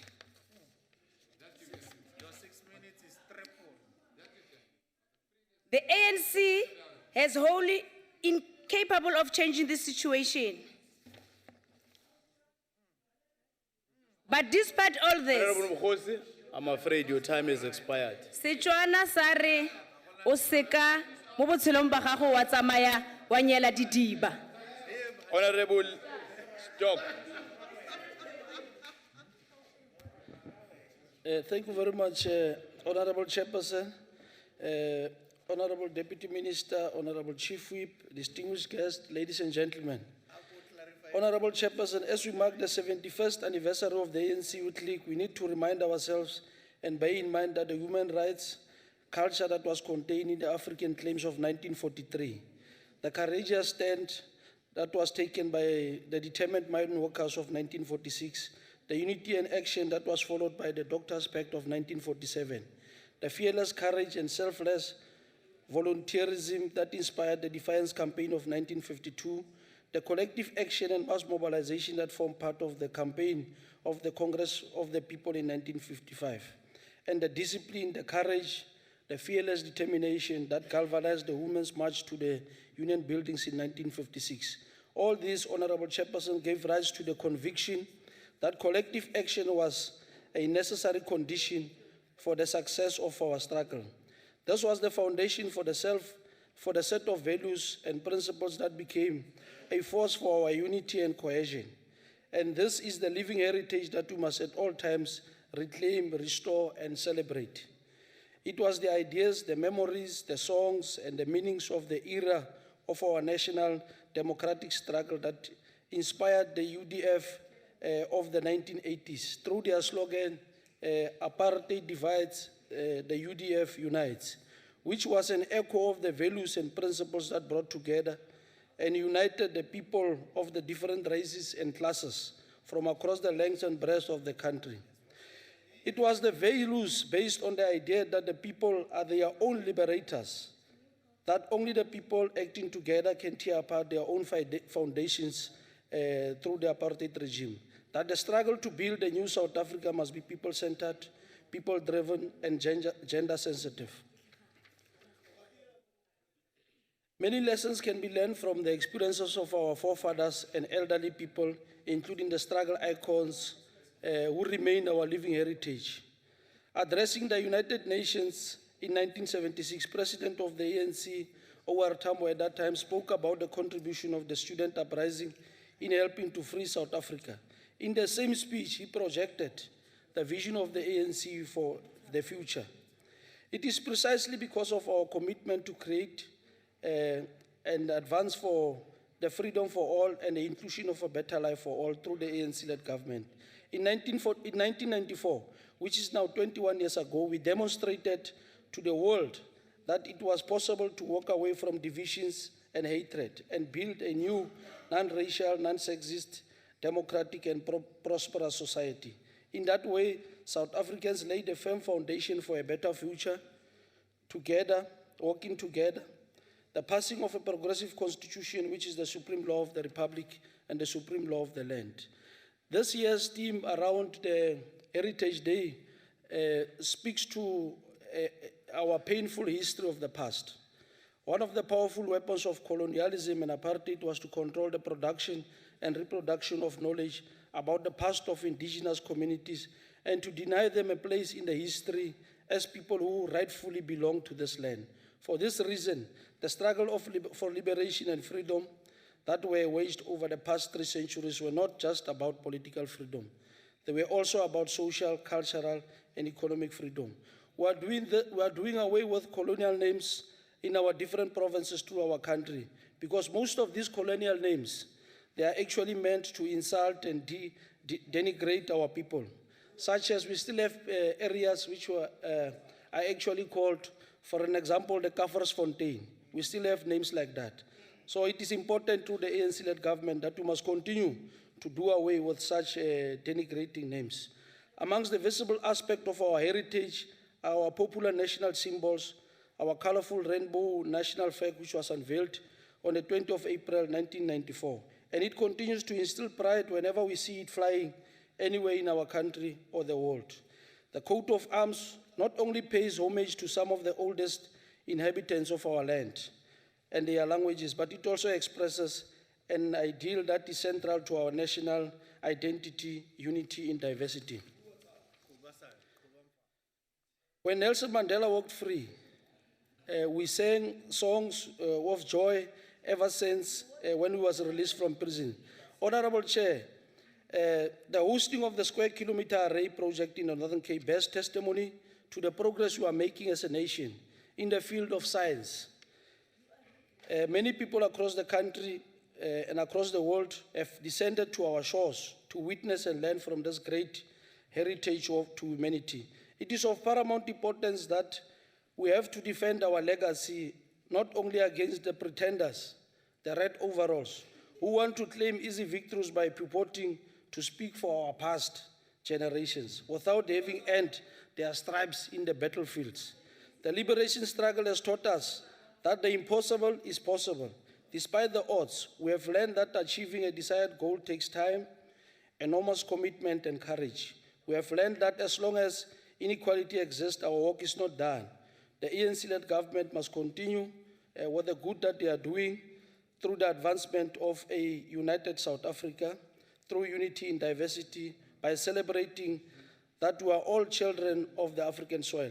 Honorable Chairperson, earlier on, the honorable member of the DA by the name of Honorable Shibukwana came to the podium and distorted the history of the ANC.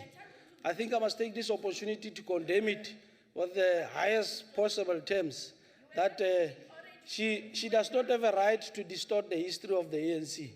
And then the second thing also, she comes to the podium, she speaks about the contribution of Nelson Mandela in the struggle for freedom. But she does not mention the fact that the same Nelson Mandela, who they regard as a world icon, Mandela belonged to the African National Congress. Irrespective of how painful the truth can be. Order, members. Irrespective of how painful the truth can be, but we must always tell the truth like it is. For her to come and stand there and distort the principles and the values which Nelson Mandela stood for is unbecoming and is actually misleading this House. Nelson Mandela never stood. Honorable Stock, sorry. Honorable Pambos Pugwana. Thank you, Honorable Chairperson. On a point of order, Chairperson, Yes. I just want to tell Honorable Stock, I belong to Madiba. I belong to the clan. Yena nimazi nomazi ngobutswana bakhe. Mna ndinguMadlomo. NdinguMadlomo mna. Ngqolomsila mna. Mna ndilingele ngelihlubile ngizipha mna. Anxengo wami igazi lami ntanegazi mna. Honorable Pambos Pugwana. No, take your seat. Let me make it rain. Honorable, no, take your seat. No, take your seat. That is not a point of order. Continue, Honorable Stock. No, the same Nelson Mandela that the honorable member spoke about earlier on, which I said Nelson Mandela has been regarded today as the world icon because of the fact that he belonged to the ANC. She was afraid to tell us that particular fact, that the same Nelson Mandela belonged to the ANC. The second point, which I also need to correct as part of the distortions and the sound bites she made from this podium, is the fact that she creates an impression as if Nelson Mandela stood for the principle, stood against the principle of non-sexism. Nelson Mandela is the principal architect of non-racialism, non-sexism, and he fought for his entire life. He fought for the struggle for unity, the struggle for liberation. Now, one of the examples that we must actually condemn, Nelson Mandela never Honorable fought Stock. for... Sorry, Honorable Stock. Honorable Masango. Thanks, Chair. I would like to know if the honourable member can take a question, please. No, honorable members. Honorable Stock, are you ready to take a question? No, Chairperson. No, he's not ready to take a question. Take your seat. Honorable Masango, he's not ready to take a question. You can take your seat. Now, Nelson Mandela, one of the examples today, one of the reasons today we are celebrating Heritage Day is because of the unity and diversity that has been portrayed by the different cultures, by the different races. Nelson Mandela fought through his entire life for unity and cohesion. Now, one of the examples which we must actually demystify and also condemn is one of the examples of what is happening in the Western Cape. The honorable member comes here and says, the Western Cape, this and that, is a good example. We're premising these values. In the Western Cape, she fails to tell us here that in the Western Cape, they've got a male-dominated cabinet. What does it say to the principle of non-sexism? It does not speak to those values. Nelson Mandela never stood to those things. Nelson Mandela was a person who advocated for gender parities. Nelson Mandela also respected the principle of gender transformation. Now, in the Western Cape here, there's nothing to celebrate, there's nothing to speak good about, because the same principles that we come here and speak about, they don't happen on the ground. So I think it's a point that we need to make. The second issue, Honorable Chair, Honorable Mokhosi comes here. I keep on making a point that the issue of respect is a very important principle. We are not of the same age as as permanent delegates in this House. We must always respect the elders so that the elders can also respect the younger generation. So the point that we need to make, she comes from an ANC family, and it's not a mistake that she is the only one in that ANC family that is belonging to the pretenders of the red overalls. We are not surprised. But the fact that we continue to say to Honorable Mokhosi, take your time, you've got a little bit of potential. I think you can, if you can allow yourself time to learn, to learn the processes of Parliament, the rules of the House, you'll be able to get to a point whereby. I'm afraid your time has expired. No, thank you very much.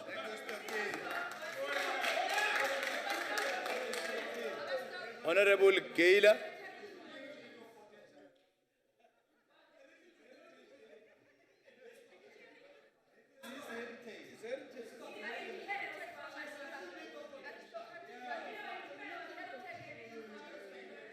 Order, members.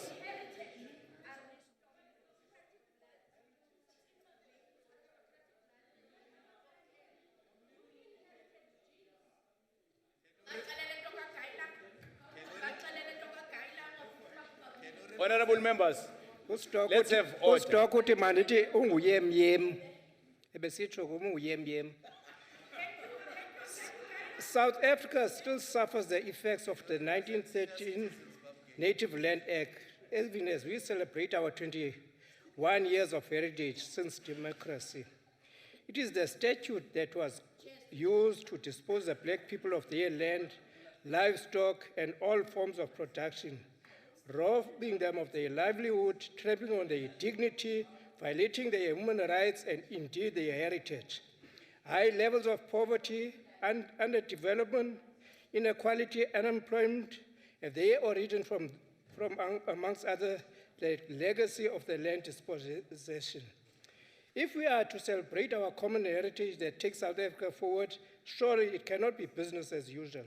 We can't claim to be celebrating our future traditions, beliefs, and hoping to build a cohesive society when part of our heritage, the land, is not part of us. We cannot claim a living heritage in the land not of our own. We can't remember and heal the wounds of the past and celebrate our history with land ownership pattern remaining the same.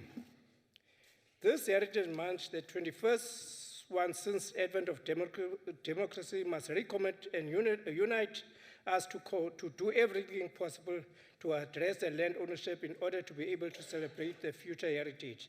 It is when we have aggressively tilted land and the economic patterns in favor of the indigenous citizen that indeed we can fully celebrate common South African heritage. Land ownership continues to play a significant role in the social cohesion and central role in the racial divisive politics of the past. Equally, land and economy plays a central role in celebrating our heritage. The current slow delivery of land caused by ineffective government and maladministration must be attended to with immediate effect. The failure to move with necessary speed in addressing this complex matter does not only rob South Africans of their heritage, but also deprives them of economic and emotional opportunities. The lack of security, tenure conspires to make many South Africans second-hand citizens. Land creates wealth. Equitable land ownership by South Africans is vital for the success of a plain sustainable development program. Thus, government must have to double the speed to assist communities to acquire land. Rapid land reform targeting urban and semi-urban communities must urgently be implemented. Government must speedily release land in custody for the planned sustainable development program. The UDM believes that as long as the economy of the country is in the hand of the few privileged people, South Africans are unable to enjoy their heritage. Finally, the UDM therefore calls on all political parties, the government, the civil society, the business sector, to call an economic indaba to address the imbalance of this economy. I thank you. Thank you. Honorable Dlamini.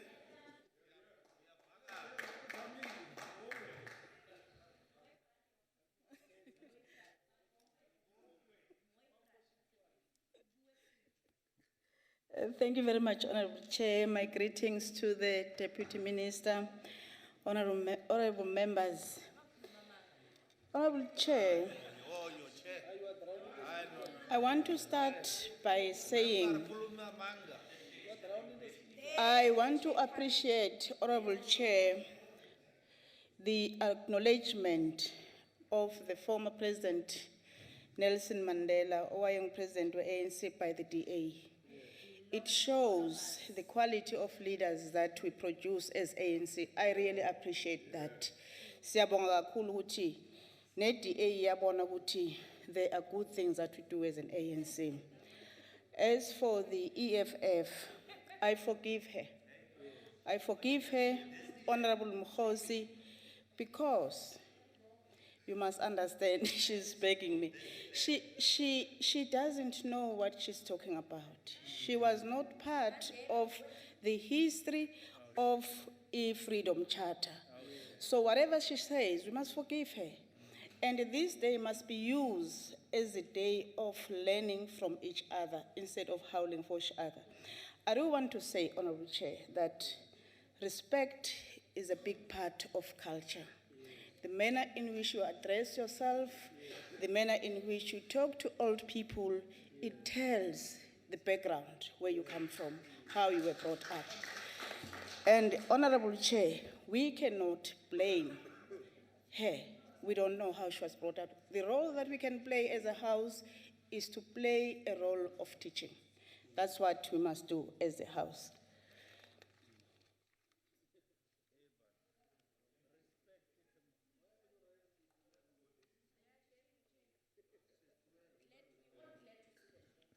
Thank you, Honorable Chairperson. On a point of order, Chair. You are on a point of order, ma'am. Ke kopa gore mme a ka bua ka nna as member of this house, but she must not refer to my parents. It's an insult. Honorable Dlamini, honorable members, order members. I would like to check the records. I was busy looking at something here, so I missed that part. Will the House permit me to come back and rule on this matter when I have perused? Please proceed, Honorable Dlamini. Thank you very much, Honorable Chair. South Africa belongs to all who live in it, black and white. We as South Africans, we inherited a piece of land called South Africa, very rich in mineral resources. Therefore, it attracted other people who came to the country. As a result, our being today is shaped by this history. We are white, we are black, we are Indian, we are colored. We are shaped by this history. You cannot rub history, you cannot rub heritage. All what you can do, you can preserve it. We cannot say, because we were colonized, and destroy our statues, because it means that we are canceling history that happened. Whether you like it or not, it happened. There are people who fought for this country. They faced the test of times, who stood against armed forces. That is why, Honorable Chair, today, one is really worried on what is happening when you see people defacing or destroying statues, motionless statues. What are you doing? You cannot be part of history because of that. I would like to, therefore, Chair, like to applaud the Minister of Arts and Culture, who is the member of the African National Congress. We have recently witnessed yet another milestone in our journey towards the redefining of our national heritage. The establishment of National Heritage Monument is part of the ANC-led government of the Republic of South Africa efforts to redress. She said the ANC does not know anything about redress. What I'm talking about is a redress historic imbalances and still a sense of pride and identity amongst the people of this beautiful land with its deserved population. All members, the challenge we have in this country is incorrect misrepresentation of the past. We need to rewrite the South African story for future generations to know what happened in our country. In this regard, honorable members, we must thank the ANC government for building museums that gives us identity as Africans. In the past 21 years, we have seen a new history of our black people who were not part of the history of this country. We've been dominated by history of our settlers. Honorable Host is talking about the settler community. I was wondering because if you look at her, kusukela emqalisweni impahla la igcokile namuhla uze uyofika enhloko ugcokwethe impahla talabantu ababita ngama-settlers. So she's not walking the talk. Honorable Chair, we went to Anglo-Boer War Museum as a select committee doing oversight. One was amazed by the transformation that has taken place. We sit here in this parliament and say there is no transformation. Our people, black people, history is not recognized. One would like to invite this house through maybe your select committees, go and visit that museum. The history of black people is there. In their remembrance wall, our big black people are recognized in details. There's even a section that talks about the involvement of black people during the Anglo-Boer War. The children, our women, the manner in which they were affected. Also, we went to the Freedom Park. It's a new museum that has been built by this government that people claim that we don't know about redress and we've done nothing. The history that is being told there is our history. I'm proud to say before this House, Honorable Chair, that our departed icons of the struggle against apartheid have risen from the ashes and found a home at Groenkloof. I'm not sure about this name, whether one will have to change or not. Nature Reserve.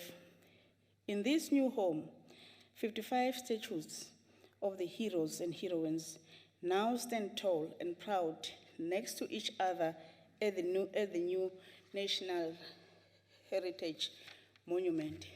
These are struggle veterans from different cultural backgrounds and some from different political parties. They walk of life that they've walked during the struggle. It includes Comrades Charlotte Maxeke, our former president of the ANC before the president of the country, Honorable Nelson Mandela, Umam Albertina Sisulu, Oliver Tambo, Steve Biko. They are standing each by each side. And we are proud to say today we can talk about them and found them in one place. Honorable Chair, we talk about the Matola Monument that has been just launched by the Honorable President of the country, where 7 people from this country were killed by the then Defense Force. But we have put a monument for them. It is done by this government of the African National Congress. Honorable Chair, we are proud to say our history will never be forgotten by our people. We will not forget our history. Even when we're not there, our children will know what happened with us in terms of our history. Let us acknowledge this heritage in the context of African National Congress commitment to democracy, acceptance, and human rights in its symbolic nature. Heritage means people of various culture groups gather to celebrate their inherited past and cultural diversity. As South Africa, we have always been united by our past struggles, experience in pursuit of our aspiration to build a democratic society as outlined in our progressive constitution. Honorable Chair, we want to say thank you very much to the African National Congress. Just today, if the program went accordingly, the Honorable Minister was unveiling the statue of the late Chief Bambata, AKZN. We are saying thank you very much, African National Congress, to recognize our struggling heroes and our heroines. Thank you very much. Thank you, ma'am. The Honorable, the Deputy Minister, Mebonga Budafas.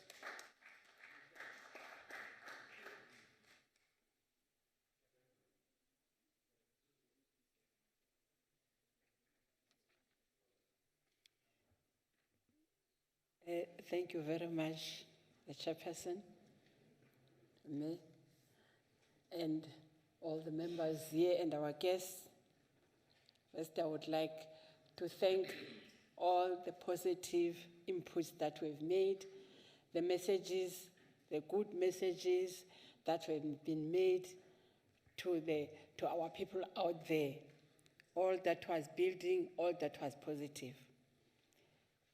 And I would like to say that, to remind you, in my speech, I mentioned that we're celebrating National Book Week from the 7th to the 13th of September, because South Africa has been rated that it's 14% that reads, because we don't have access to books. That's why we're prioritizing rural areas and areas that don't have, libraries, so that our people are able to read.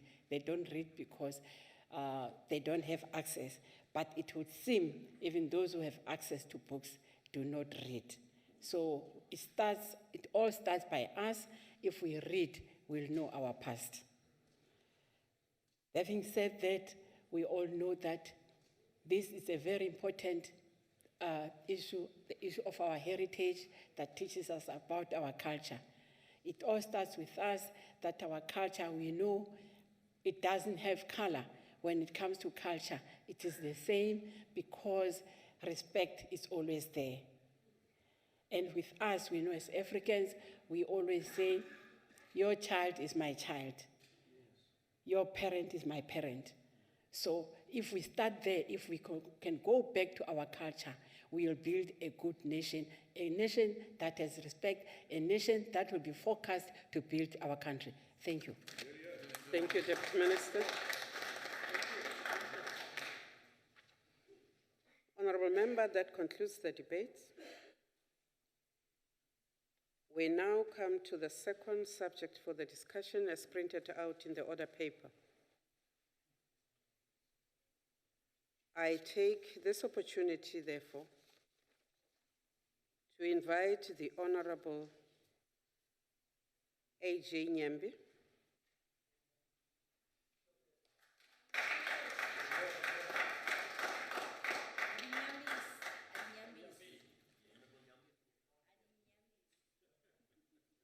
Honorable Chairperson of the NCOP, Deputy Minister, Special Delegates, Honorable Members, distinguished guests, ladies and gentlemen. Let me take this opportune time and be grateful to be part of the speakers in this very important subject. I'm very pleased that as parliamentarians, we can add a voice to the very important discussion going on in our country before serious decisions can be taken. Approximately 10 years into democracy, the government finds it well time to assess the extent to which society had been transformed and human rights entrenched through the operations of the institution that has been established in terms of a constitution to support democracy. The National Assembly was accordingly requested to conduct a review. Thus, in 2006, the ad hoc committee on the review of the Chapter 9 and associated institution, chaired by the late Professor Kadasmal, was tasked to assess the suitability of the constitutional and legal mandates of the institutions supporting democracy, ISDs, for the South African environment. Whether the consumption of resources by them was justified in relation to their outputs and contribution to democracy, and whether a rationalization of function, role, or organization was desirable or will diminish the focus on important areas. In short, the committee was to assess the ISD's effectiveness and relevance approximately 10 years after their establishment, as well as the requirements to strengthen them further. It will be in order, Honorable Chairperson, to mention the state institution supporting constitutional principle as per the Constitution. To mention them, we know that we are talking of Human Rights Commission, Public Protector, Commission for the Promotion and Protection of the Rights of Cultural, Religious, and Linguistic Communities, Commission for Gender Equality, Auditor General, Independent Authority to Regulate Broadcasting. The following 5 major themes are covered: financial matters and budget allocation, appointment procedures, relationship between the institutions and Parliament, institutional governance and accessibility, single human rights body. Today's debate offers us another invaluable occasion to strengthen our relationship and to find ways to improve the working relations between Parliament and these institutions supporting democracy. Above all, this is also, Chairperson, an opportunity to chart a way forward on many of the outstanding issues identified in the ASMAL report, as well as the matters arising from our engagements over the last few months. As we may know, the institutions supporting democracy complement and support Parliament's oversight function. Therefore, Parliament is duty-bound to ensure that ISDs are effective in their functioning and strengthened in their ability to discharge their primary roles at all times. This we do not only on the understanding of our constitutional obligation, but because we understand the importance of institutions supporting democracy in our democratic Republic of South Africa. Section 189, subsection 3 of the Constitution demands of the other organs of state to assist and protect institutions supporting democracy to ensure their independence, impartiality, dignity, and effectiveness. However, differently from other organs of state, this obligation in the case of Parliament is also based on the fact that institutions supporting democracy accounts to our own Parliament. We therefore have all the reasons to ensure that the relationship is strengthened and works well. We have to do this together, not for us, but also for those whom we represent, and serve to heal the division of the past and establish a society based on democratic values, social justice, and fundamental human rights as dictated by the preamble of the Constitution of our country.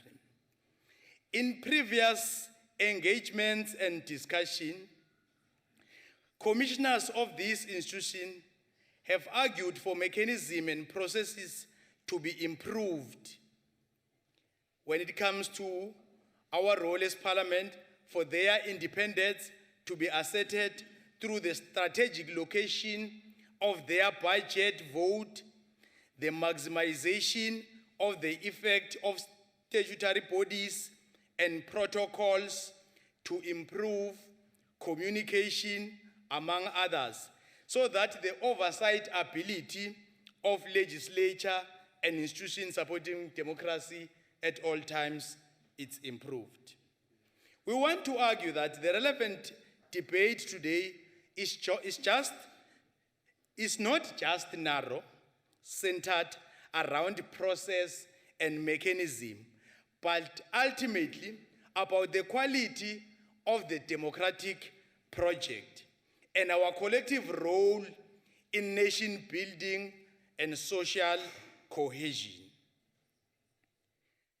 I was intrigued by the recent paper published by the Institute for Electoral Assistance, IDEA, which argued that when we assess democracy, as we should be doing constantly, 5 key principles should always be considered, being that 1, democratization is a process that requires time and patience. 2, democracy is not only achieved through elections alone. 3, democratic practices can be compared but not prescribed. 4, democracy is built from within societies. The last one, democracy cannot be imported or exported, but it can be supported. The institutions supporting democracy have an important role to play in this regard by ensuring that democracy is realized by all our people, and they do so by ensuring that government delivers on its responsibilities. This role is based on understanding of Section 181, subsection 1 of Chapter 9 of our Constitution, that the ISDs are established to strengthen constitutional democracy. Parliament and the institutions supporting democracy must work together to deepen democracy in our country and give meaning to the achievement of substantive equality, human dignity, the advancement of human rights and freedom, non-racism and non-sexism. A democratic system of governance and the rule of law are core values that together we must promote to assist and support our government to address the unrelenting challenges of inequality, poverty in our society. As we consider budgets or their roles, let us not forget that our focus has to be on development of an indigenous South African democracy born out of our circumstances, built continually by all of us, in order for us to realize and give life and meaning to the provision in our Constitution. Let our work be guided by the aspiration of those whom we represent and serve. The Constitution, which is the supreme law, binds all of us. Parliament, the executive, the judiciary, and all organs of state, not only to ensure promotion of rights as enshrined in Chapter 2 of our Constitution, but also to negatively infringe them. Let us therefore find ways to work collaboratively and harmoniously, not against each other or in competition to each other, to serve our people and deepen our democracy.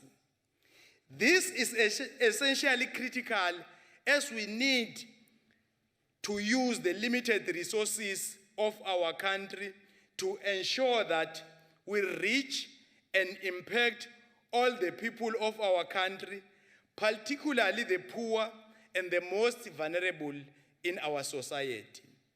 We trust that our debate today, Chairperson, will result in formulating recommendations to enhance the functioning of all institutions supporting democracy in order to better carry out their constitutional mandates.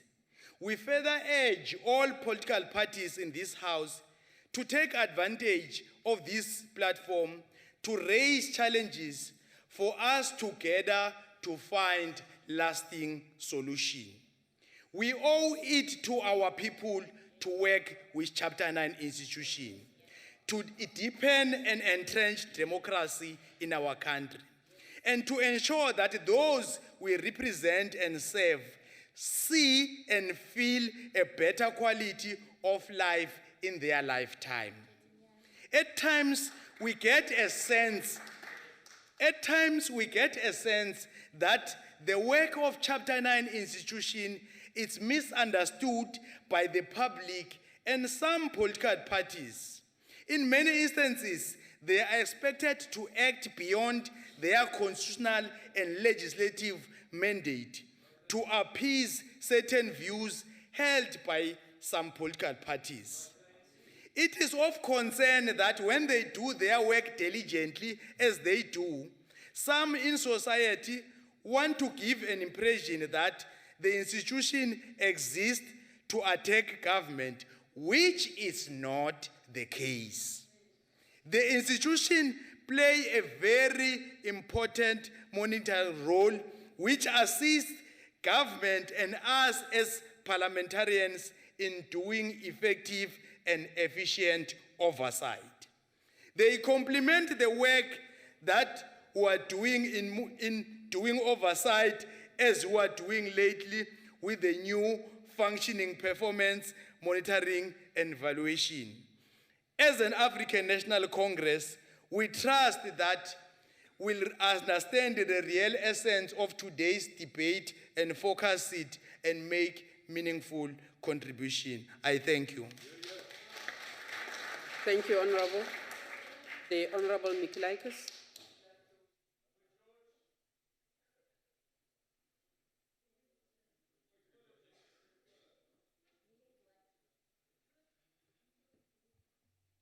Honourable Chairperson, it's nice to be able to say that again.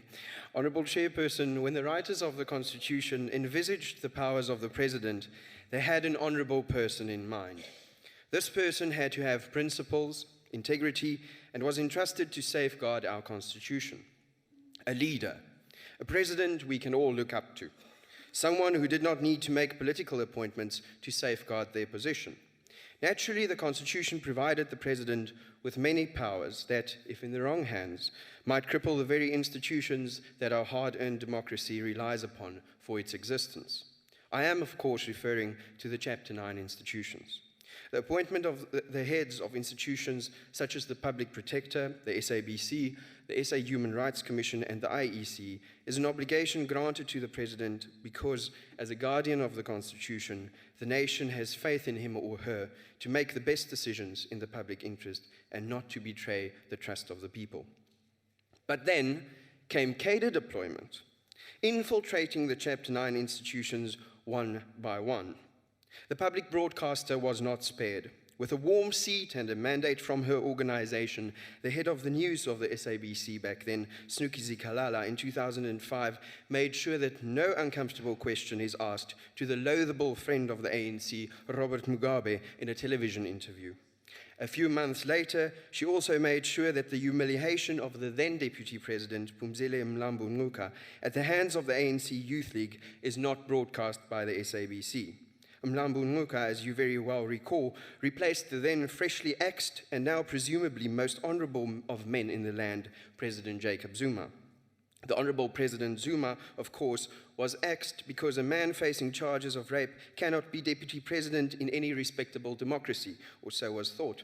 Snooki Zikalala, the person at the helm of all of this, of news at the supposed independent broadcaster who made all of this happen, was a former ANC spokesperson. But that was not all. In May 2006, the SABC applied self-censorship and prevented the broadcasting of a documentary on the then slightly more unpopular President Thabo Mbeki. Do you remember him, Honourable Chairperson? I bet they must be missing him by now. And in early 2006, June, the SABC requested producers not to speak about this documentary. President Mbeki by then, of course, was not very liked because he succeeded in doing what we've been trying to do for the last 7 years. He got rid of him, and no one gets rid of Honorable President Zuma. And then, just before President Zuma was elected ANC president for a second term in Mangaung, the freshly deployed but underqualified Hlaudi Motsoeneng said that whenever the ANC is discussed on the SABC, an ANC, SABC, ANC, I get very confused between the two. An ANC party representative must be present because the SABC is most independent like that. In April 2014, SABC chairperson Ellen Chabalala, another cadre who lied about her qualifications, and statements from the presidency supported her lies, threatened journalists that their phones were being tapped and reminded them to remain loyal to the ANC. It was, after all, a stormy time in the ANC, with the proverbial blood of Polokwane still fresh on many hands. And then, to crown it all, censorship was the order of the day at the State of the Nation address this year. Again, vaguely in the background, the figure of the Honourable President Zuma appears, now threatened by an ever-growing opposition and the addition of the Red Party, whose leaders grew up at the hands of the ANC, and whose sole raison d'etre was to get rid of the very king they crowned at Polokwane. But hijacking the public broadcaster would not do. The people of this country are not stupid, and small lies would not keep them from asking uncomfortable questions. And so the sharpest thorn in the side of the Honourable President's administration became a woman, a strong woman. No, not Helen Zille, another strong woman, the public protector. Probably the best example of the fact that doing your job well and honestly often can land you in hot water with this government. She has been accused of being a spy for the CIA and a spy for the opposition. This, of course, came after her report on Nkandla, where the DA won a court case saying that there was nothing wrongful in our calling the president a thief. With no longer a Nelson Mandela figure for a head of state, the ANC and its majority in parliament had carte blanche, or shall we call it a clear mandate, to steamroll the Minister of Police's report through the National Assembly and to chuck the Public Protector's report out the first window. Effectively, the ANC has pulled the teeth of the Office of the Public Protector, not even granting her the courtesy of presenting her report in the Portfolio Committee, and therefore rendering her office no more than the conscience of the immoral, to be ignored, ridiculed, and redundant. But, Honourable Chairperson, there is hope. The ANC's power is gradually slipping away, and the 2016 local government election is creeping nearer. The fear of being rightly rewarded for many years of poor service delivery and poor governance is being felt more and more immediately by my ANC colleagues in these benches. Cadres are being deployed and redeployed, interventions are being made, and we are returning to basics just to find that the governing party should first find out what the basics are. The only democratic institution that is still untouched by the ANC is fortunately the IEC. But this, their last hope in swinging an unfavorable result, is not to be taken for granted. The recent appointment of Glenton Mashinini as an IEC commissioner has been pushed through the Home Affairs Portfolio Committee in the NA by a blindly loyal parliamentary caucus, only too glad to help do their level best in securing their own seats in Parliament.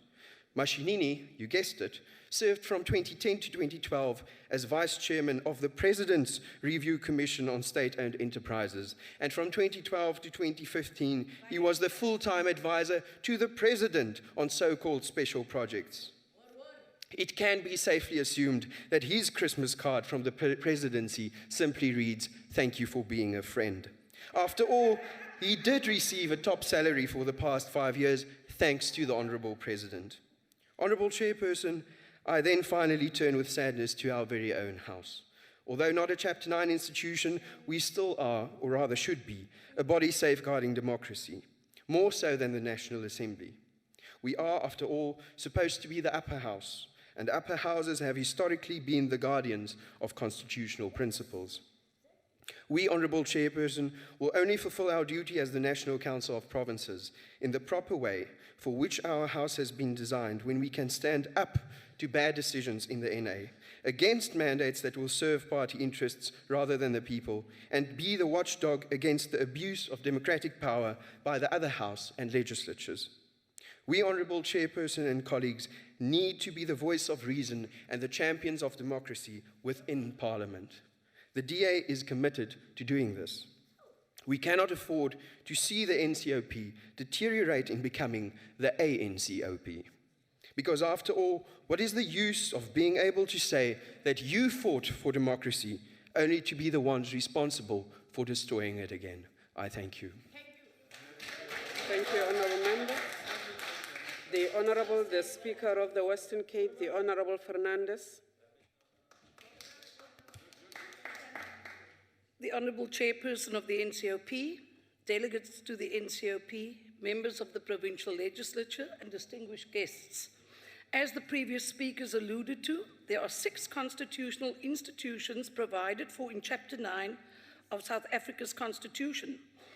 Collectively, the Chapter 9 institutions were established to support and strengthen constitutional democracy.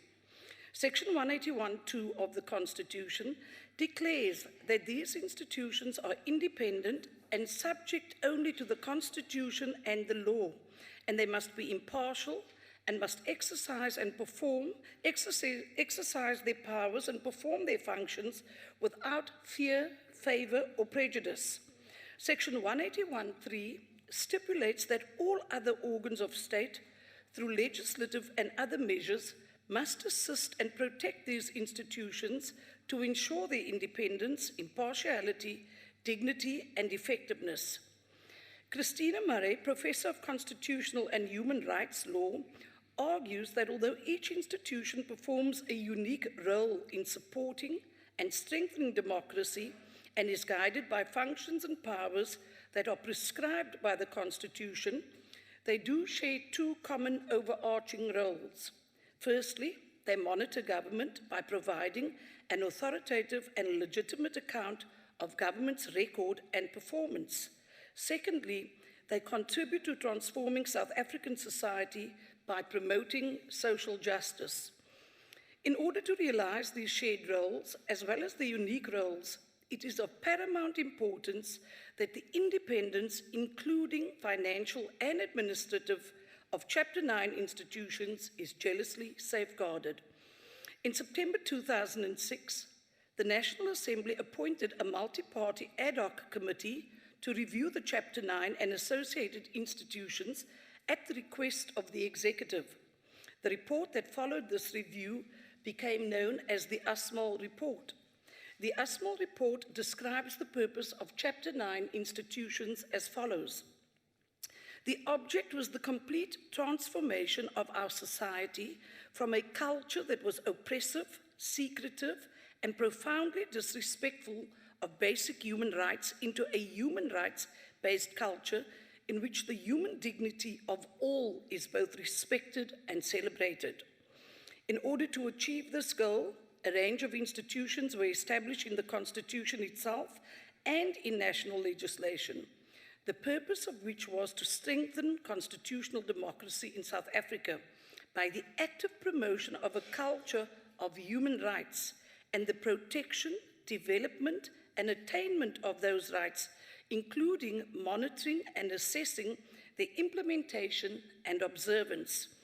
It is exactly because these institutions have a central role to play in ensuring the freedoms of all South Africans and in playing a watchdog role for our democracy that the independence needs to be jealously guarded against political interference and cadre deployment. Chairperson, allow me to highlight a few matters with respect to the Public Protector. The Constitution imbues the Public Protector with the powers to investigate any alleged or suspected improper conduct in public administration, with the exception of court decisions. The Public Protector may report on its investigations and findings and make recommendations for remedial action. The Public Protector's Office may respond to complaints against public institutions or officials that may include gender-related issues, human rights violations, maladministration, malfeasance, or poor service delivery. It is also the only institution with a mandate to investigate and report on alleged breaches of the Executive Members' Ethics Act.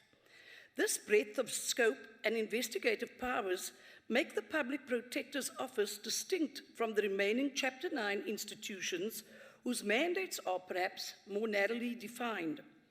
The Office acts as an intermediary between the state and citizens, effectively giving citizens a voice and providing for an engagement that complements the judiciary. In performing its role, the Office, like the Electoral Commission, promotes state legitimacy and strengthens the quality of democracy. It achieves this by allowing engagement between citizens and the state through an independent intermediary. The Public Protector thus complements the legislatures and courts, with the latter often overwhelmed or inaccessible to certain individuals or groups, as an alternative institution for the protection of citizens' rights, in particular, rights violated by state actors or actions. It serves as an additional check on the conduct and actions of the executive branch of government. Importantly, the Office has exercised discretion in acting proactively against threats to citizens' rights or instances of injustice. The case of a young Limpopo woman, a rape victim, whose case was postponed 48 times before the Public Protector intervened, presents an example of such an intervention. The Office, however, can merely make recommendations for remediation based on its findings, with no guarantee to the complainant that such recommendation will be acted upon. This has been called cooperative control, wherein behavioral change is obtained through persuasion as opposed to coercion, and speaks to the importance of the legislative and judicial branches of government, with its more concrete accountability mechanisms, to take up matters emanating from Chapter 9 institutions. A key challenge for the Office of the Public Protector is the maintenance of its independence. Credibility of the Office is paramount to its continued existence and capacity for constitutional democratic support, and such credibility is best achieved by demonstrating impartiality and transparency in its orientation and through its actions. It is thus important that the Office remains and is widely perceived to be independent of both the state as well as party politics in implementing its mandate, a perception that is not easily attached to the legislatures, which by design serve as a platform for political engagement. The high media profile obtained by South Africa's Public Protector attests to the vibrancy of the Office, but also the need for it. Key challenges faced by the Public Protector are, firstly, the need for increased funding to effectively handle its caseloads, as it faces the risk that undue delays in completion of reports can potentially erode public trust in the institution. And secondly, the effectiveness of the Public Protector is significantly enhanced when Parliament and provincial legislatures consistently adhere to the cooperative control accord, ensuring implementation of the remedial action recommended by the Public Protector. Chairperson, Accountability is key to ensuring credibility and proper functioning of state institutions, and Chapter 9 institutions are not exempted from this principle. These institutions, while independent of government, remain accountable to Parliament and are thus accountable to the people.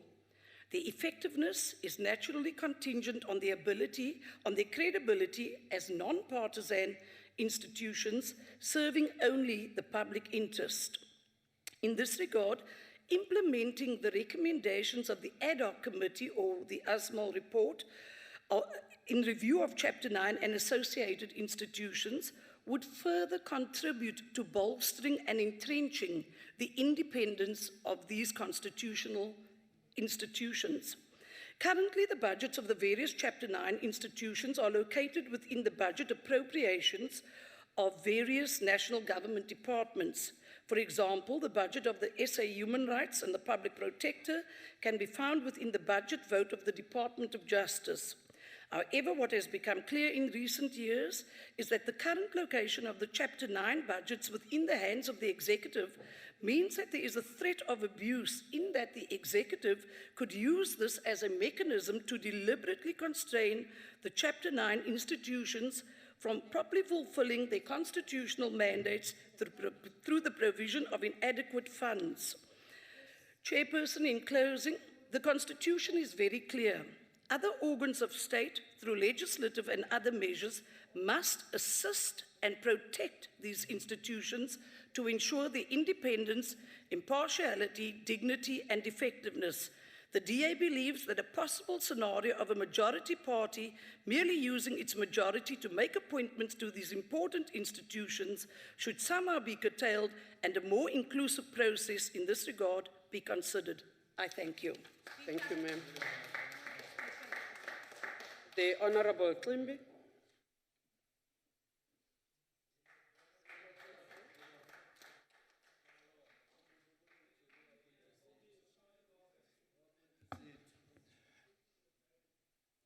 Chairman of the NCOP, honorable members of the NCOP, Chief Whip of the NCOP. Chairperson, as part of the journey to consolidate our institutions supporting democracy, Parliament of the Republic of South Africa, under the leadership of the African National Congress, appointed an ad hoc committee chaired by the late Professor Kade Asmal in 2006 to review the character, position, and role of the institution supporting democracy in South Africa.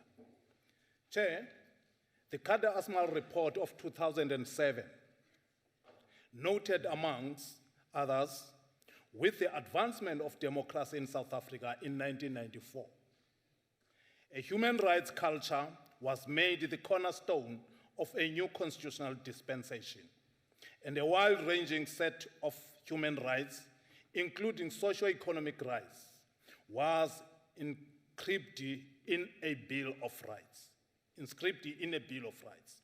In order to achieve this goal, a range of institutions were established in the Constitution itself, and in terms of the national legislation, the purpose of which was the strengthening constitution democracy in South Africa. The National Development Plan Vision 2030 aspire for a South Africa with zero tolerance for corruption, both in the private and the public sector. It is therefore the role of some of these Chapter 9 institutions to support government in the fight against corruption, strengthening our constitutional democracy and the human rights culture. The Constitution of the Republic of South Africa, Act 108 of 1996, enjoins these institutions. Chairperson, I'm not going to read because other speakers, they talk about the independent subject only to the law and the Constitution. I'm not going to duplicate. Chairperson, as we enter the debate to reflect on the government support of these institutions supporting our democracy, we note with pride that this coincides with the National Heritage Month. This places on our shoulder the call of history to dedicate this debate to the rich legacy of hard-working men and women of our country who laid down these lives in pursuit of the cause of human rights culture and good governance. Amongst these gallant and fearless fighters of our democracy, I'm talking about the real fighters, Chairperson. Oliver Reginald Tambo, Walter Sisulu, Bias Nodi, Joe Slovo, Dula Omar, Gavin Mbeki, Ruth Mupeti, Chris Hani, Nelson Rolihlahla Mandela, Robert Sobukwe, Zeth Mtupeng, Oscar Mpeta, Muntu Myeza, Steve Bantubiko, Simpiwe Mtimkulu, Begi Mlangeni, Victoria Mtlenge, Griffith Mtlenge, David Webster, Matthew Goniwe, Fort Kalata, Sporo Mkhondo, Sicelo Mhlauli, Ashley Krill, baninzi Chairperson. Ngeke sibaqile. We're talking about the really fighters. Chairperson, in memory of legacy of these gallant fighters of our revolution, we in the African National Congress stand here today to declare to the people of South Africa and the world to know that human rights culture and good governance remain as the mission of our existence. Honorable Chairperson, it is not a posture of arrogance to declare that these Chapter 9 institutions are the creation of the African National Congress, not as a second thought, but as part of the fundamental values and principles it shared through more than 100 years of selfless struggles. From 1955, adoption of the Freedom Charter, the adoption of the Constitution guidelines for a post-apartheid South Africa in 1989, and the 1991 Ready to Govern. The ANC has consistently emphasized the supremacy of good governance and human rights culture as core pillars of the policy in a new democratic South Africa. What constrained, informed, and unified public policy debates in contemporary South Africa on these institutions is the narrow meaning attached to democracy by liberals and some sections of the opposition parties in the body politic of our country. To them,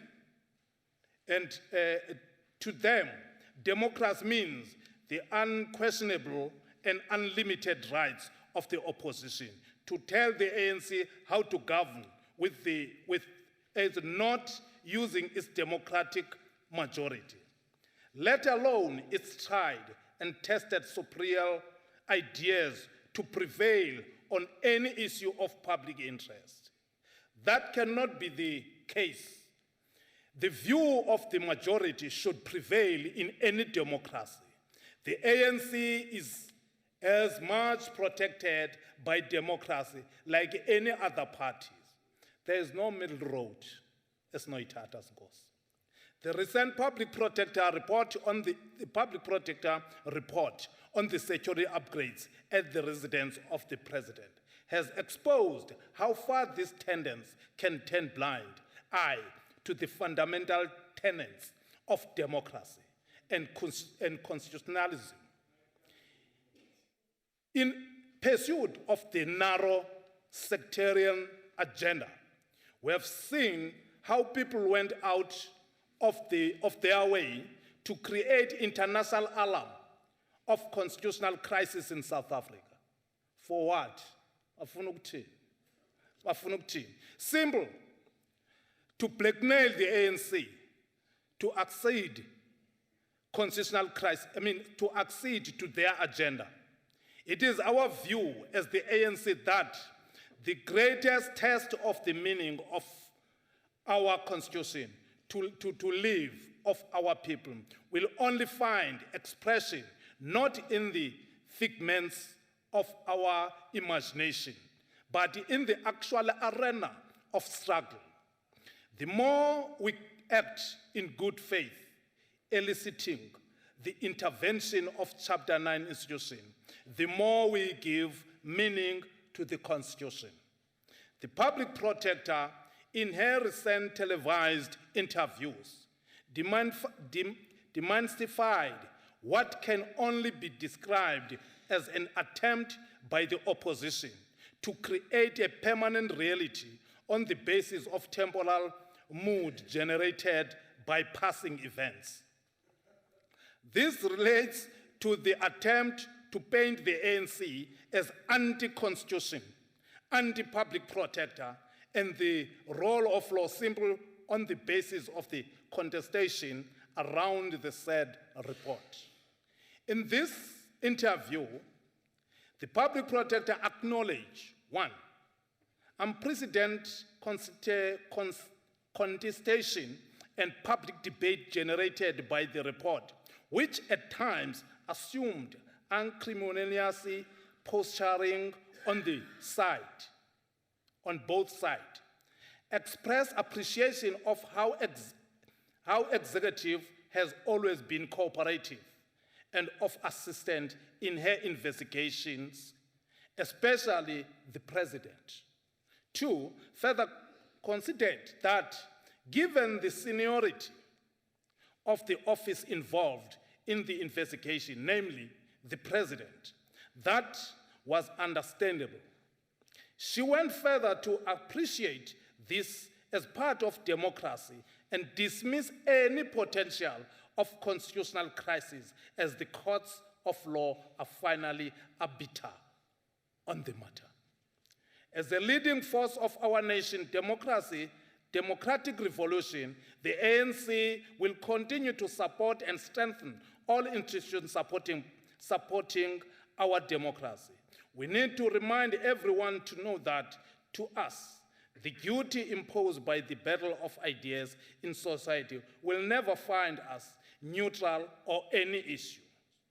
Whilst respecting the supremacy of the Constitution and all other organs created by it, we will continue to seek to influence these institutions through democratic engagement to win them over on the fundamental values of the national democratic society we seek to build. In doing so, uphold, respect the rule of law, and where we are found in breach of the law, accept with honor and dignity. Thank you, Chairperson. Thank you, sir. The Honorable Mokosi.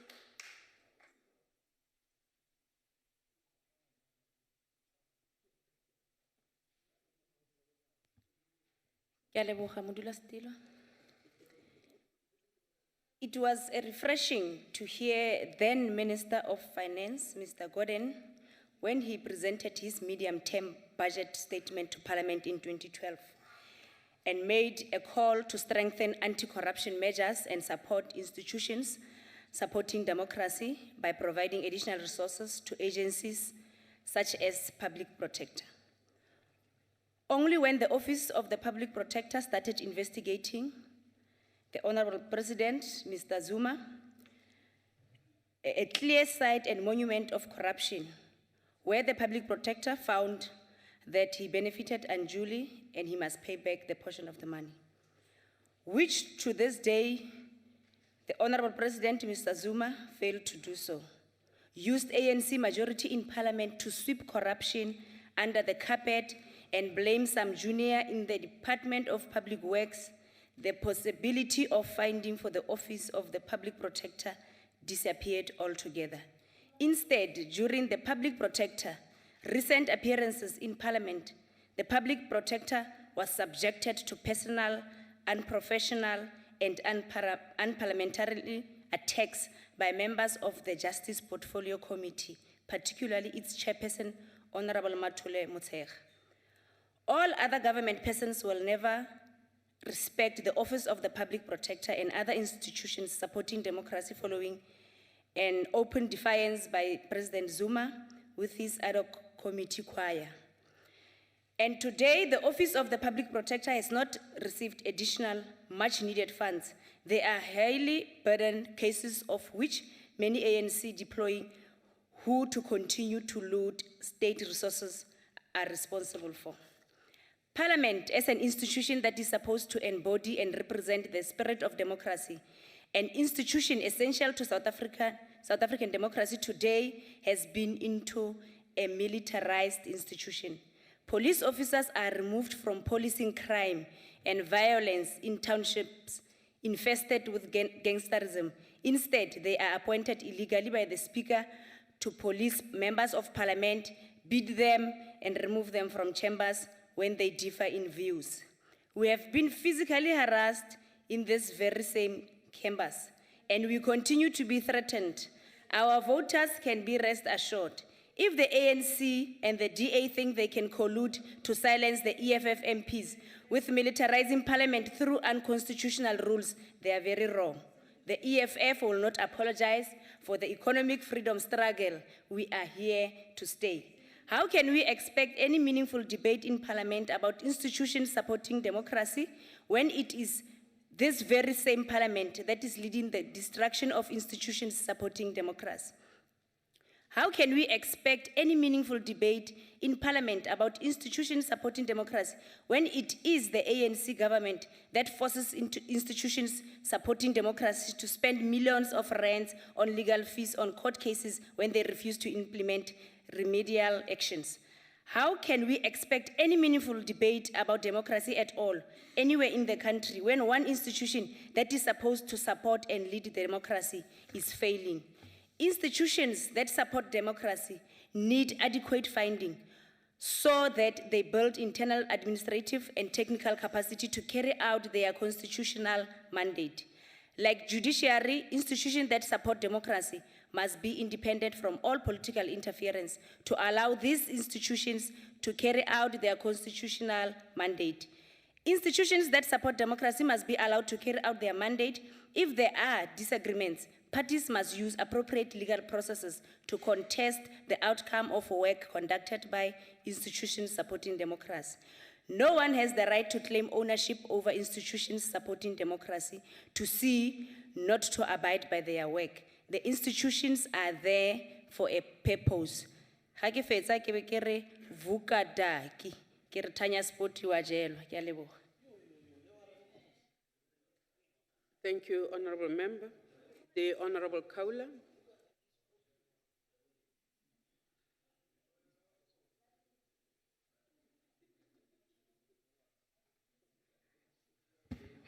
Honorable Chairperson, Sawubona. Honorable colleagues,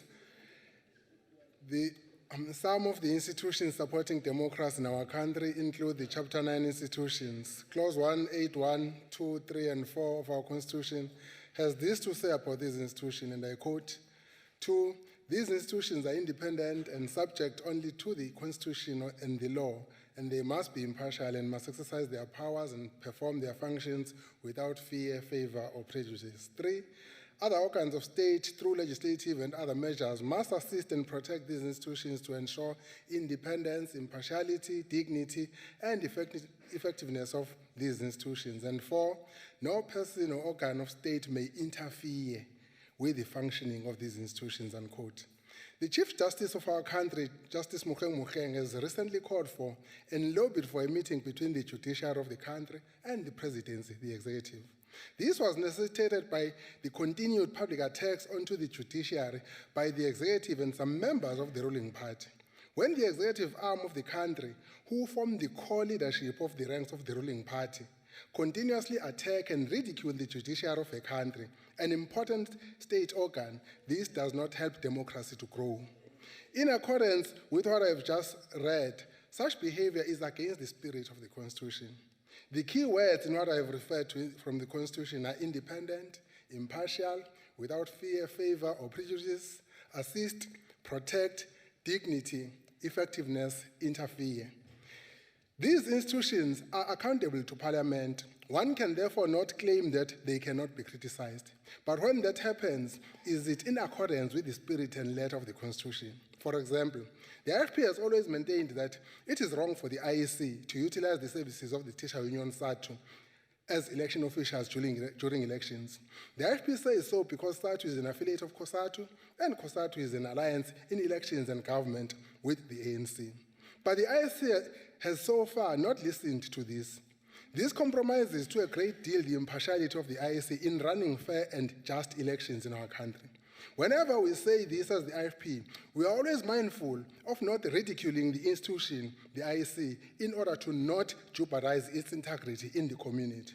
In one meeting the IFP had with the IEC then chairperson Dr. Brigalia Bam in Durban in 2009, Prince Mangosuthu Buthelezi appealed to the IEC to also monitor that no state money gets utilized by those in power using government resources to campaign for a political party.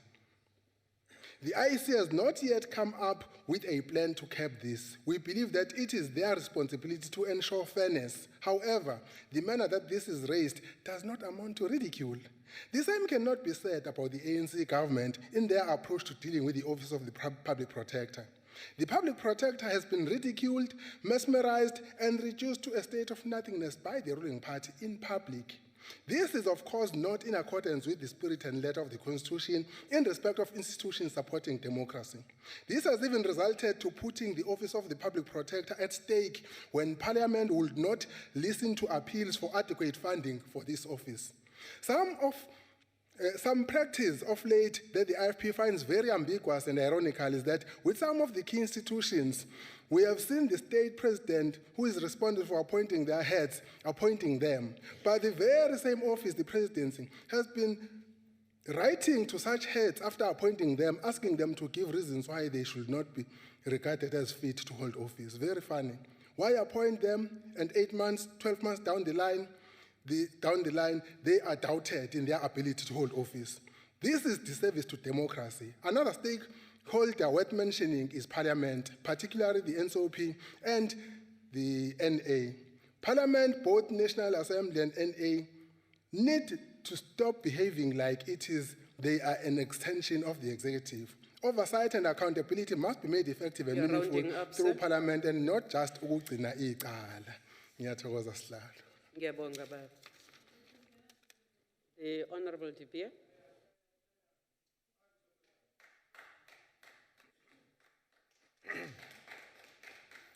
Honorable Chairperson, honorable members, it's very clear that since 1994, it goes like a golden line that the ANC stands for good governance, sound financial management, do the basics right and crack down on fraud and corruption, and spend money wisely, referring to State of the Nation addresses, to State of the Province addresses, to the speeches of the Ministers of Finance tabling the national budget, also provincial budgets. So the honourable members making these noises must just go back to the library and read. Spend some time in the library and not in front of your televisions. Honourable Chairperson, in today's uncertain global economic and financial environment, more than ever governments are called upon by their citizens to account of how public funds are spent and are helping to deliver results and better public services.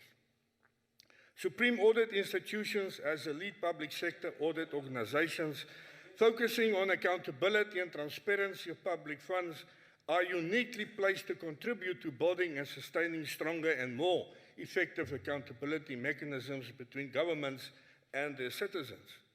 In developing countries, supreme audit institutions play an important role in strengthening public institutions by confirming that controls, listen to the words, are operating effectively, identifying waste, and suggesting ways in which government organizations can operate better. Despite the recognized importance of the supreme audit institutions for development effectiveness, evidence shows that public sector auditing in a number of countries is the weakest component of public financial management. South Africa is a constitutional state. Chapter 9 of the Constitution of the RSA in 1996 established the institution of the Auditor General as one of the state institutions supporting constitutional democracy. The Constitution entrenches the organization's independence by directing that the AG is subject only to the Constitution and the law and Parliament. The Constitution requires the AG to be impartial and to exercise its power to perform its functions without fear and favor of prejudice. The functions of the AG are described in Section 188 of the Constitution. Its functions are further regulated by Chapter 2 and Chapter 3 of the Public Audit Act, 2004. Through the audit activities of the AG, it plays an important role in enabling accountability and thus promote democratic governance in South Africa. And that's where we come in. By providing independent assurance to the various legislators on whether entities that use public funds have managed their financial affairs in line with good governance, sound financial principles, compliance with a relevant legal framework, and have achieved their financial and performance objective. That's the oversight that this House, that Parliament's committees must play. Objectives are set in the annual performance plan of national, provincial departments, public entities, and as well as municipalities, referring to the IDPs in municipalities. The objectives are based on the priorities set in the State of the Nation Address, national and provincial budgets. This provides a rationale for the work of the AG in empowering the citizens to hold the custodians of public resources accountable. Why? All our committee meetings are open. Gallery is there, they can come and listen, making a positive difference to the lives of citizens. Accountability and reporting. The AG is accountable to the National Assembly, to which it reports annually on its activities and the performance of its functions, etc., referring to its APP, its budget and annual report. The AG annually produces audit reports on all government departments, public entities, municipalities and public institutions. The audit outcomes are analyzed in general reports that cover both the PFMA and the FMMA cycles. What is audited?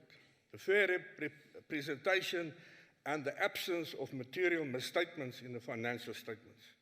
Material misstatements refer to error or omissions that are so significant that they affect the credibility of the financial statements.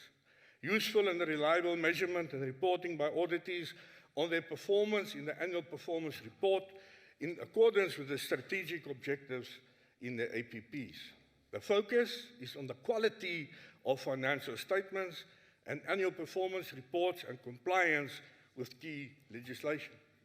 Also focuses on the root causes of any error of non-compliance based on the internal control that had failed to prevent or detect it. The AG's reports on audits are dealt with by SCOPA in the National Assembly, the provincial legislators, portfolio committees in the National Assembly, and select committees in the NCP, referring to Section 5 of the Money Bills Act. The AG shares the outcomes and root causes with the national and provincial leadership in all legislators. What is the key risk areas that has been addressed in the 2013-2014 financial year? The quality of submitted financial statements, supply chain management, financial health, HR, human resource management and IT controls. Improving audits. During the auditing process, the AG worked closely with the accounting officers, senior management, and audit committees and internal audit unit as they are the key role players in providing assurance and credibility of the auditors' financial statements, Honorable performance. Chair, there is a point of order. Honorable Baba, are you on a point of order? Yes, Honourable Chair. I would like to know if the Honourable Speaker, Honourable Member that speaks like Pinocchio can perhaps take a question. Honorable De Beer, please take your seat. Honorable Faber, Pinocchio is a comical character with a very long nose, and it is usually used to ridicule or to say people lie.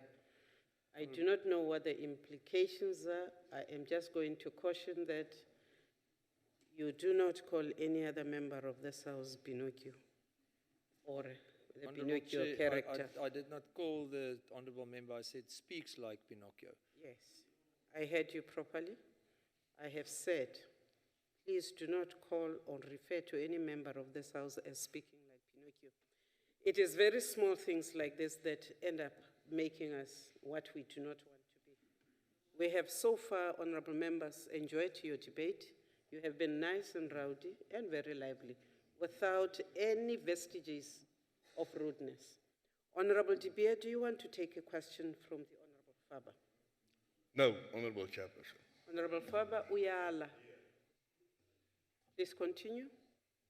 These continued engagements with the national and provincial treasuries and Department of Monitoring and Evaluation, the premiers, the ministers, parliament and legislators is crucial as the involvement and oversight they play and continue to play is a crucial role in the performance of departments and public entities. And I invite the Honourable Member Faber to come and join us in a finance and appropriations meeting and see what we do.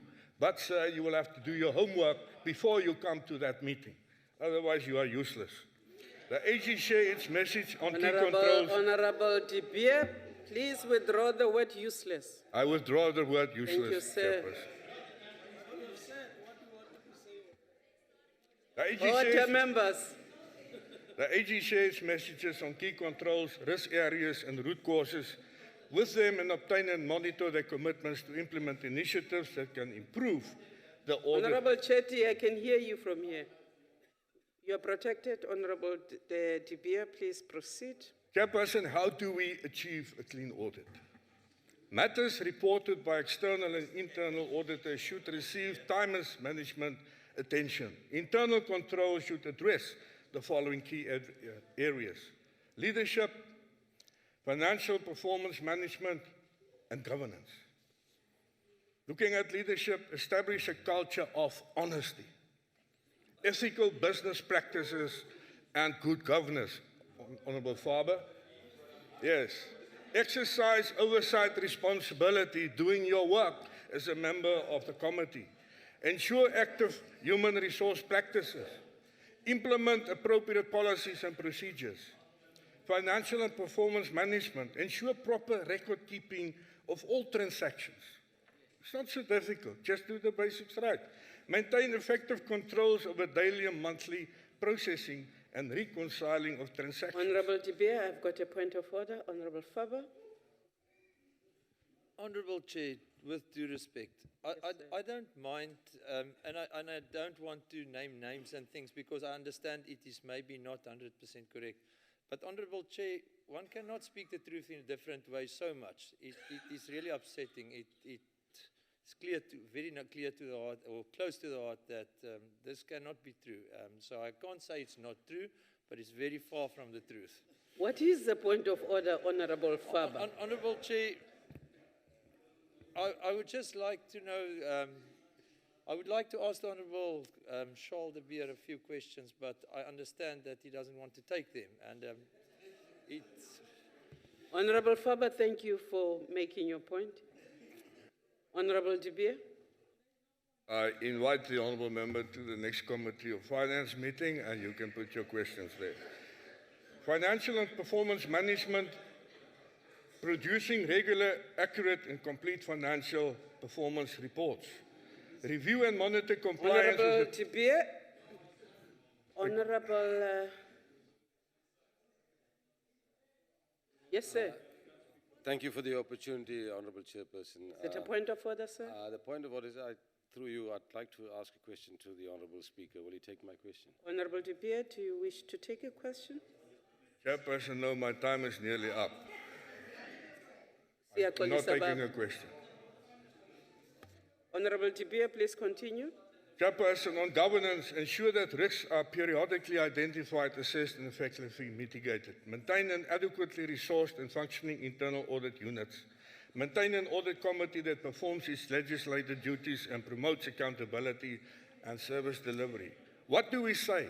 Appoint the right people for the job. The Deputy President we had the other day, which emphasized this. Fill key positions with competent people. There must be consequences for people who break the rules, referring to Section 81 to 86 of the PFMA and Section 171 to 175 of the MFMA. Crack down on corruption. Chairperson, cooperative governance and sound IGR is essential keeping our democracy intact.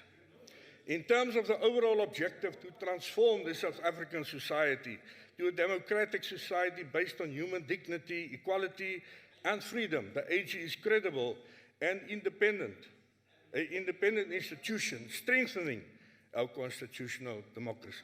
Thank you. Thank you, sir. The Honorable Taylor.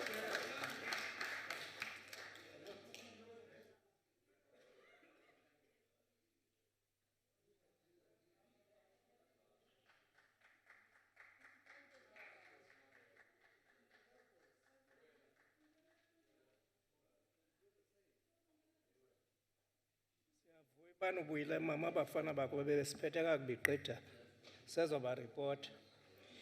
In our democracy as South Africans, Chapter 9 institutions are necessity. We have suffered at the hands of previous regimes that were never accountable to anyone, with post-independence socio-economic ills still part of our lives. These institutions are inherently linked with good governance, legitimacy to govern. Equally, they are playing a critical role in ensuring the success of representative and participatory democracy. They are able to mobilize and encourage citizens to be active participants in democracy. Once these institutions weaken and are weakened and not supported, the rule of law is eroded, tyranny becomes the order of the day, democracies and citizens become weak and vulnerable. As a cornerstone to this sustenance of democracy and development, they are important for the realization of other democratic principles. When they operating optimally, they become front line of the defense of the rights of the citizen. Amongst other interventions that are needed in supporting and strengthening these institutions are, they must conduct regular targeted education outreach programs to target in particular women, disabled youth, and rural areas. They should consider opening operation centers in rural areas, sufficiently trained field workers. There is a point of order, Honorable Julius. Honorable Julius. Chairperson, I would like if whether Honorable Gaylor would answer a lovely question for me, please. Honorable Gaylor, are you willing?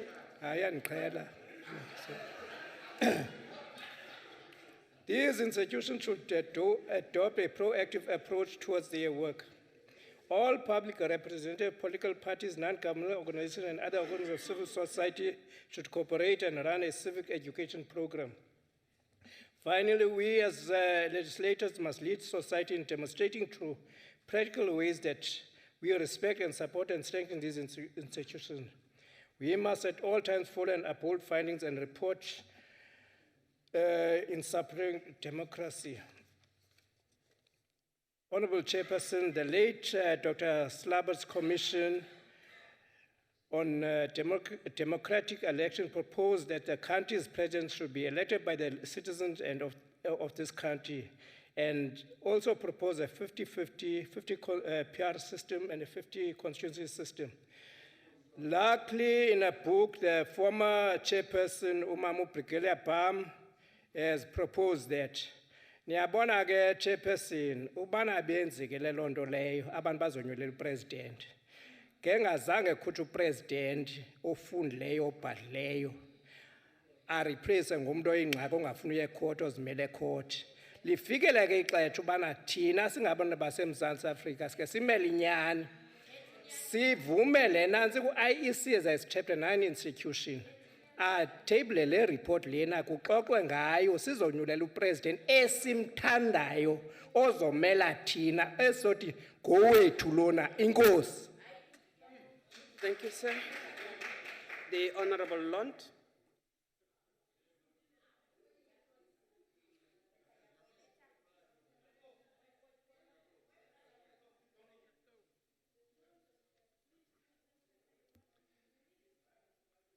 Honorable Lund. Good afternoon, Honorable Chairperson. As I'm listening to the colleagues from the ANC here today, there are only two words that keeps popping up: lip service. To make this clear, I will tell you what the definition of lip service is. It is just to say something, but not to actually do it. To pretend that you believe in a certain thing, but not practice that belief. Lip service. Honorable Klimbi, you said the ANC will protect Chapter 9 institutions. I'm using the words lip service just not to call that blatant lies from you today, because then I will be called to order. You're paying lip service, Honorable Klimbi. The best example is the absolute lynching that the public protector received from ANC members of parliament following an Nkandla report. The Honorable Rip van Winkle, aka Honorable De Beer, representing the National Party and the ANC in the NCOP. Please wake up, because the only way you can write such a speech if you were sleeping for the past few years. The ANC in this House and the National Assembly and the rest of the country has absolutely no public backbone. It's all good and well coming to us in quiet corridors and saying, listen, the country is going down the drains. We have eroded the gains we have made in 1994. But you do nothing to call people to order that's incompetent and corrupt. You become deadly quiet when you need to speak up in public. You pay lip service when you appear on the TV and when you appear in front of the voters. You're letting yourself and this country down by not standing up when it matters. Standing up when it comes to matters of principle, and not just on days like today, where all we get from you are empty words without actions backing it up. The latter is currently best being illustrated by our own number one, who have a selfish agenda, only looking at friends, families and cadres, and forget the long-term goal of taking the country forward. Political parties come and go. This is even more true for individuals. Chapter 9 institutions protect citizens from such individuals. We as a collective must protect Chapter 9 institutions. We definitely need them. We need them to be independent, rigorous in overseeing government, and relentless in pursuing the aims of redressing the past. Honourable members and colleagues from the ANC, I'm going to make sure that you read Honourable Michalakis' speech again. I will drop it off in your pigeonhole, and when you go back to your constituency, do yourself a favour and read the speech and do some introspection. Colleagues, I ask of you, less talk, more action. I thank you. Thank you, sir. The Honourable Khai.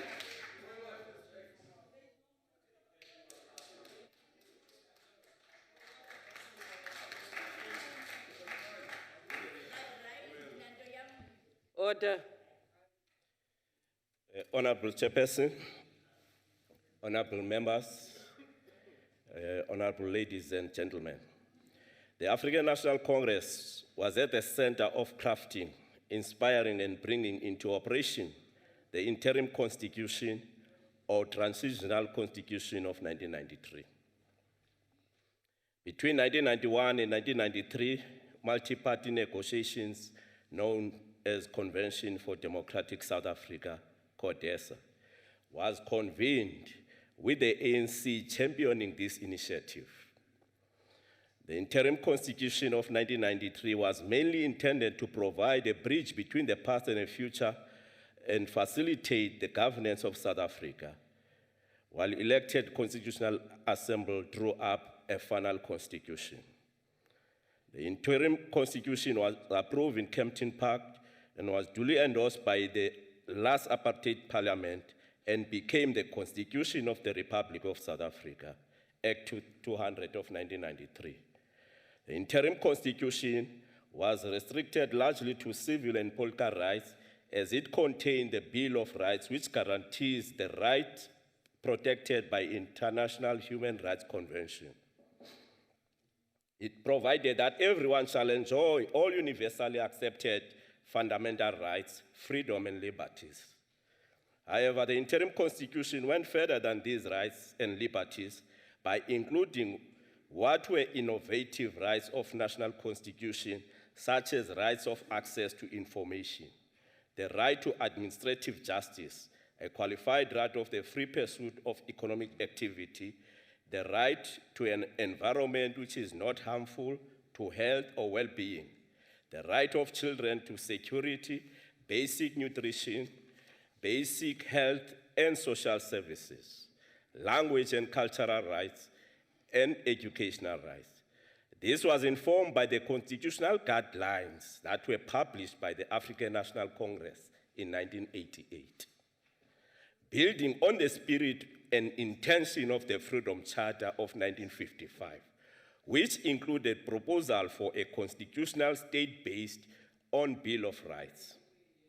The interim constitution created constitutional institutions such as Constitutional Court, the Human Rights Commission, and the Commission on Gender Equality, which were become known as the institutions supporting democracy. The Ready to Govern document of the ANC of 1992 states that the ANC proposes that a full-time independent office of Ombudsman should be created with wide powers to investigate complaints against members of the public service and other holders of public office, and to investigate allegations of corruption, abuse of their powers, rudeness, and maladministration. The Ombudsman shall have power to provide adequate remedies. He or she shall be appointed by and answerable to Parliament. This was even before 1994. This is what the ANC was saying. ANC's Constitutional Conference in 1995, one of the constitutional guiding principles proposed at this Constitutional Conference of June 1995 was the call for the new constitution to empower the poor and vulnerable to enforce their rights through the creation of Human Rights Commission and the Public Protector. The conference proposed that there shall be a Human Rights Commission charged with ensuring observance of human rights. There shall be a Public Protector charged with ensuring clean government, free of corruption, rudeness, and maladministration. The Human Rights Commission shall be empowered to litigate on behalf of the complaints. Both bodies shall report annually to Parliament. The details of their functioning shall be set out in law. They shall have power to investigate systemic sources of animal practices.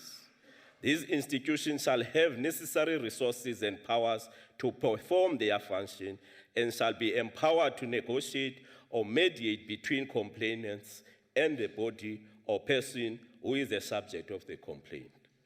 The length of the tenure of the Public Protector should be 7 years, renewable for a further term of 7 years. These were the position of the ANC in the Constitutional Conference before the final constitution. Furthermore, the conference proposed that the constitution should protect independence of these institutions inter alia by requiring their appointment by Parliament with a two-thirds majority and protecting them from the dismissal, save on the ground of incapacity or misconduct, that there should be a commission to advance gender equality inter alia by consulting women and by conducting inquiries and research on the situation of women. The detail regarding this commission will be subject to national legislation. After the first democratic election in 1994, processes began in drafting the final constitution in terms of Chapter 5 of the Interim Constitution Act 200 of 1993. In 1996, the new South African Constitution was signed into law. The new constitution was the embodiment of the vision of generation of anti-apartheid freedom fighters, socialists and democrats, who had fought for the principle that South Africa belonged to all, for non-racialism, equity, socio-economic rights, for human rights, and for human rights. The ANC Ready to Govern of 1992 document states, our task now is to rally all South African patriots around the principle for which we have always stood, namely of equality, mutual respect, dignity, and promotion of basic human rights.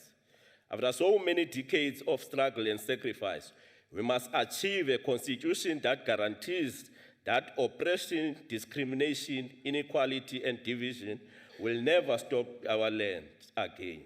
Therefore, the establishment of the ISDs was to strengthen the constitutional democracy in the country by the active promotion of culture of human rights and the protection, development, and attainment of those rights, including monitoring, assessing the implementation and observance.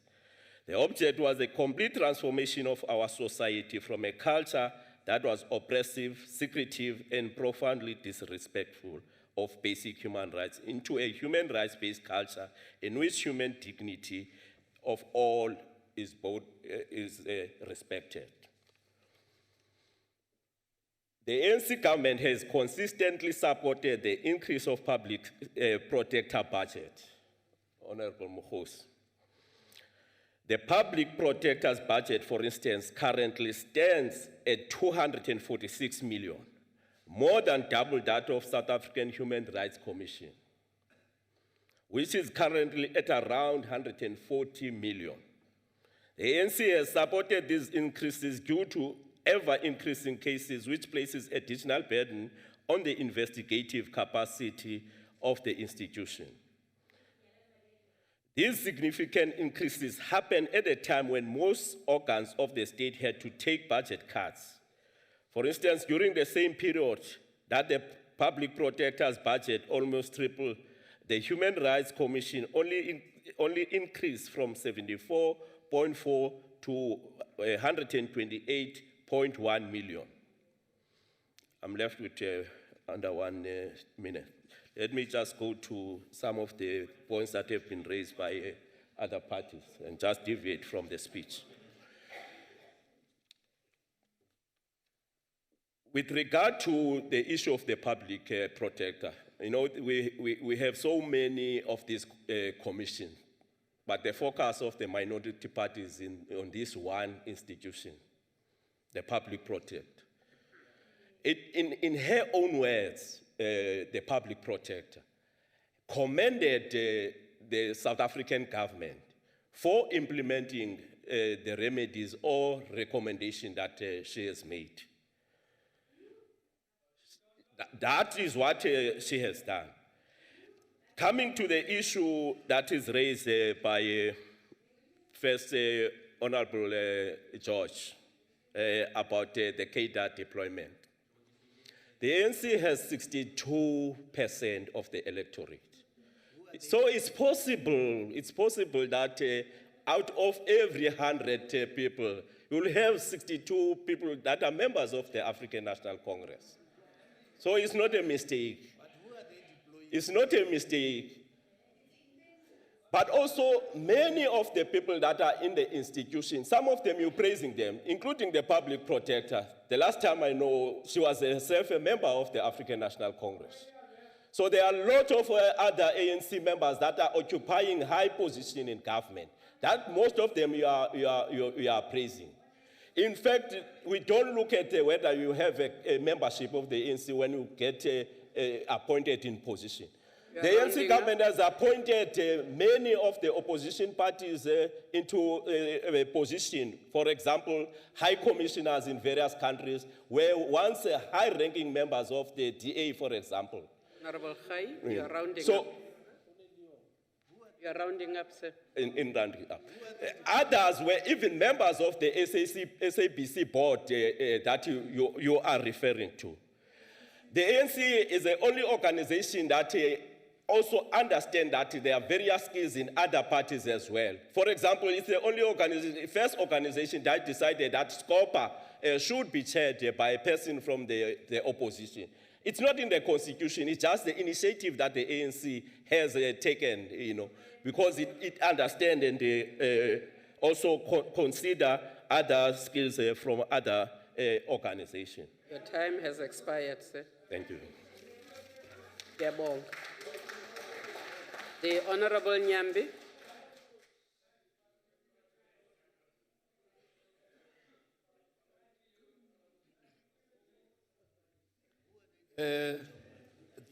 Thanks, Chairperson.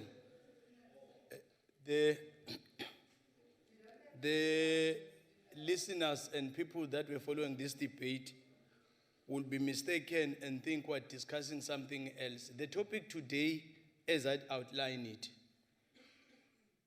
open quote, working together to support and strengthen institutions supporting democracy as a cornerstone of our democracy.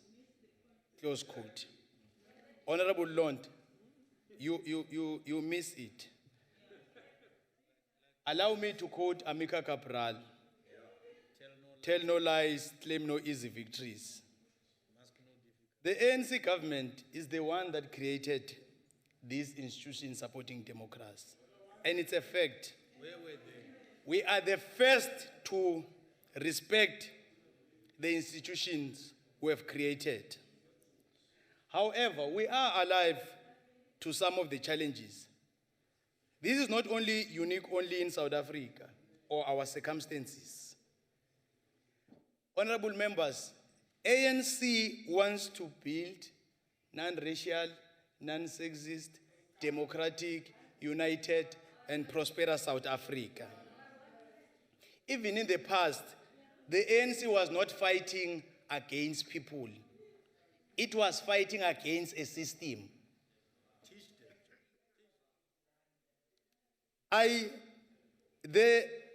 The opposition, as scandals filled with disparate resolve to undermine the same institution when convenient for their own political expediency. That is opportunism and hypocrisy at its best.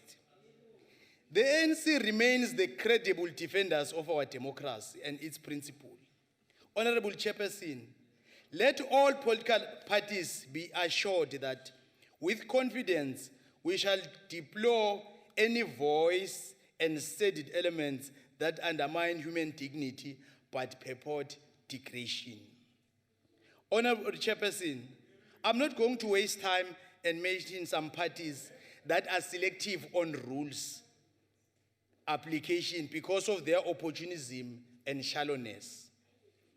Allow me to quote the late son of the soul, former president of the ANC, O.R. Tambo, open quote. That was way back. You'll understand why we're in this situation. We have a vision of South Africa in which black, white shall live and work together as equals in conditions of peace and prosperity, close quote. I hope political parties will understand the essence of this profound statement. Let me take this opportunity, Chairperson, and thank people that really understand what we're debating today and the positive contribution they made. I challenge all of us at all times to visit the preamble of our Constitution and try to internalize it. That is why when we're being sworn in, all of us were being given a Constitution. Read that preamble. It will go a long way to assist you where we're coming from, what are the challenges, where the government is intending to take South Africa to. Honorable Chairperson, an old lady taught me that sometimes it is better to keep quiet and be thought a fool than to open your mouth and leave no doubt.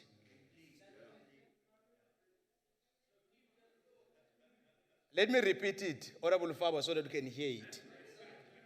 Sometimes it is better to keep quiet and be thought a fool than to open your mouth and leave no doubt. May God protect our people and all our people have good time in their lifetime. I thank you. Thank you, sir. Honorable members, that concludes the debate and the business of the day. Members are requested to remain standing until the procession has left the House. This House is adjourned.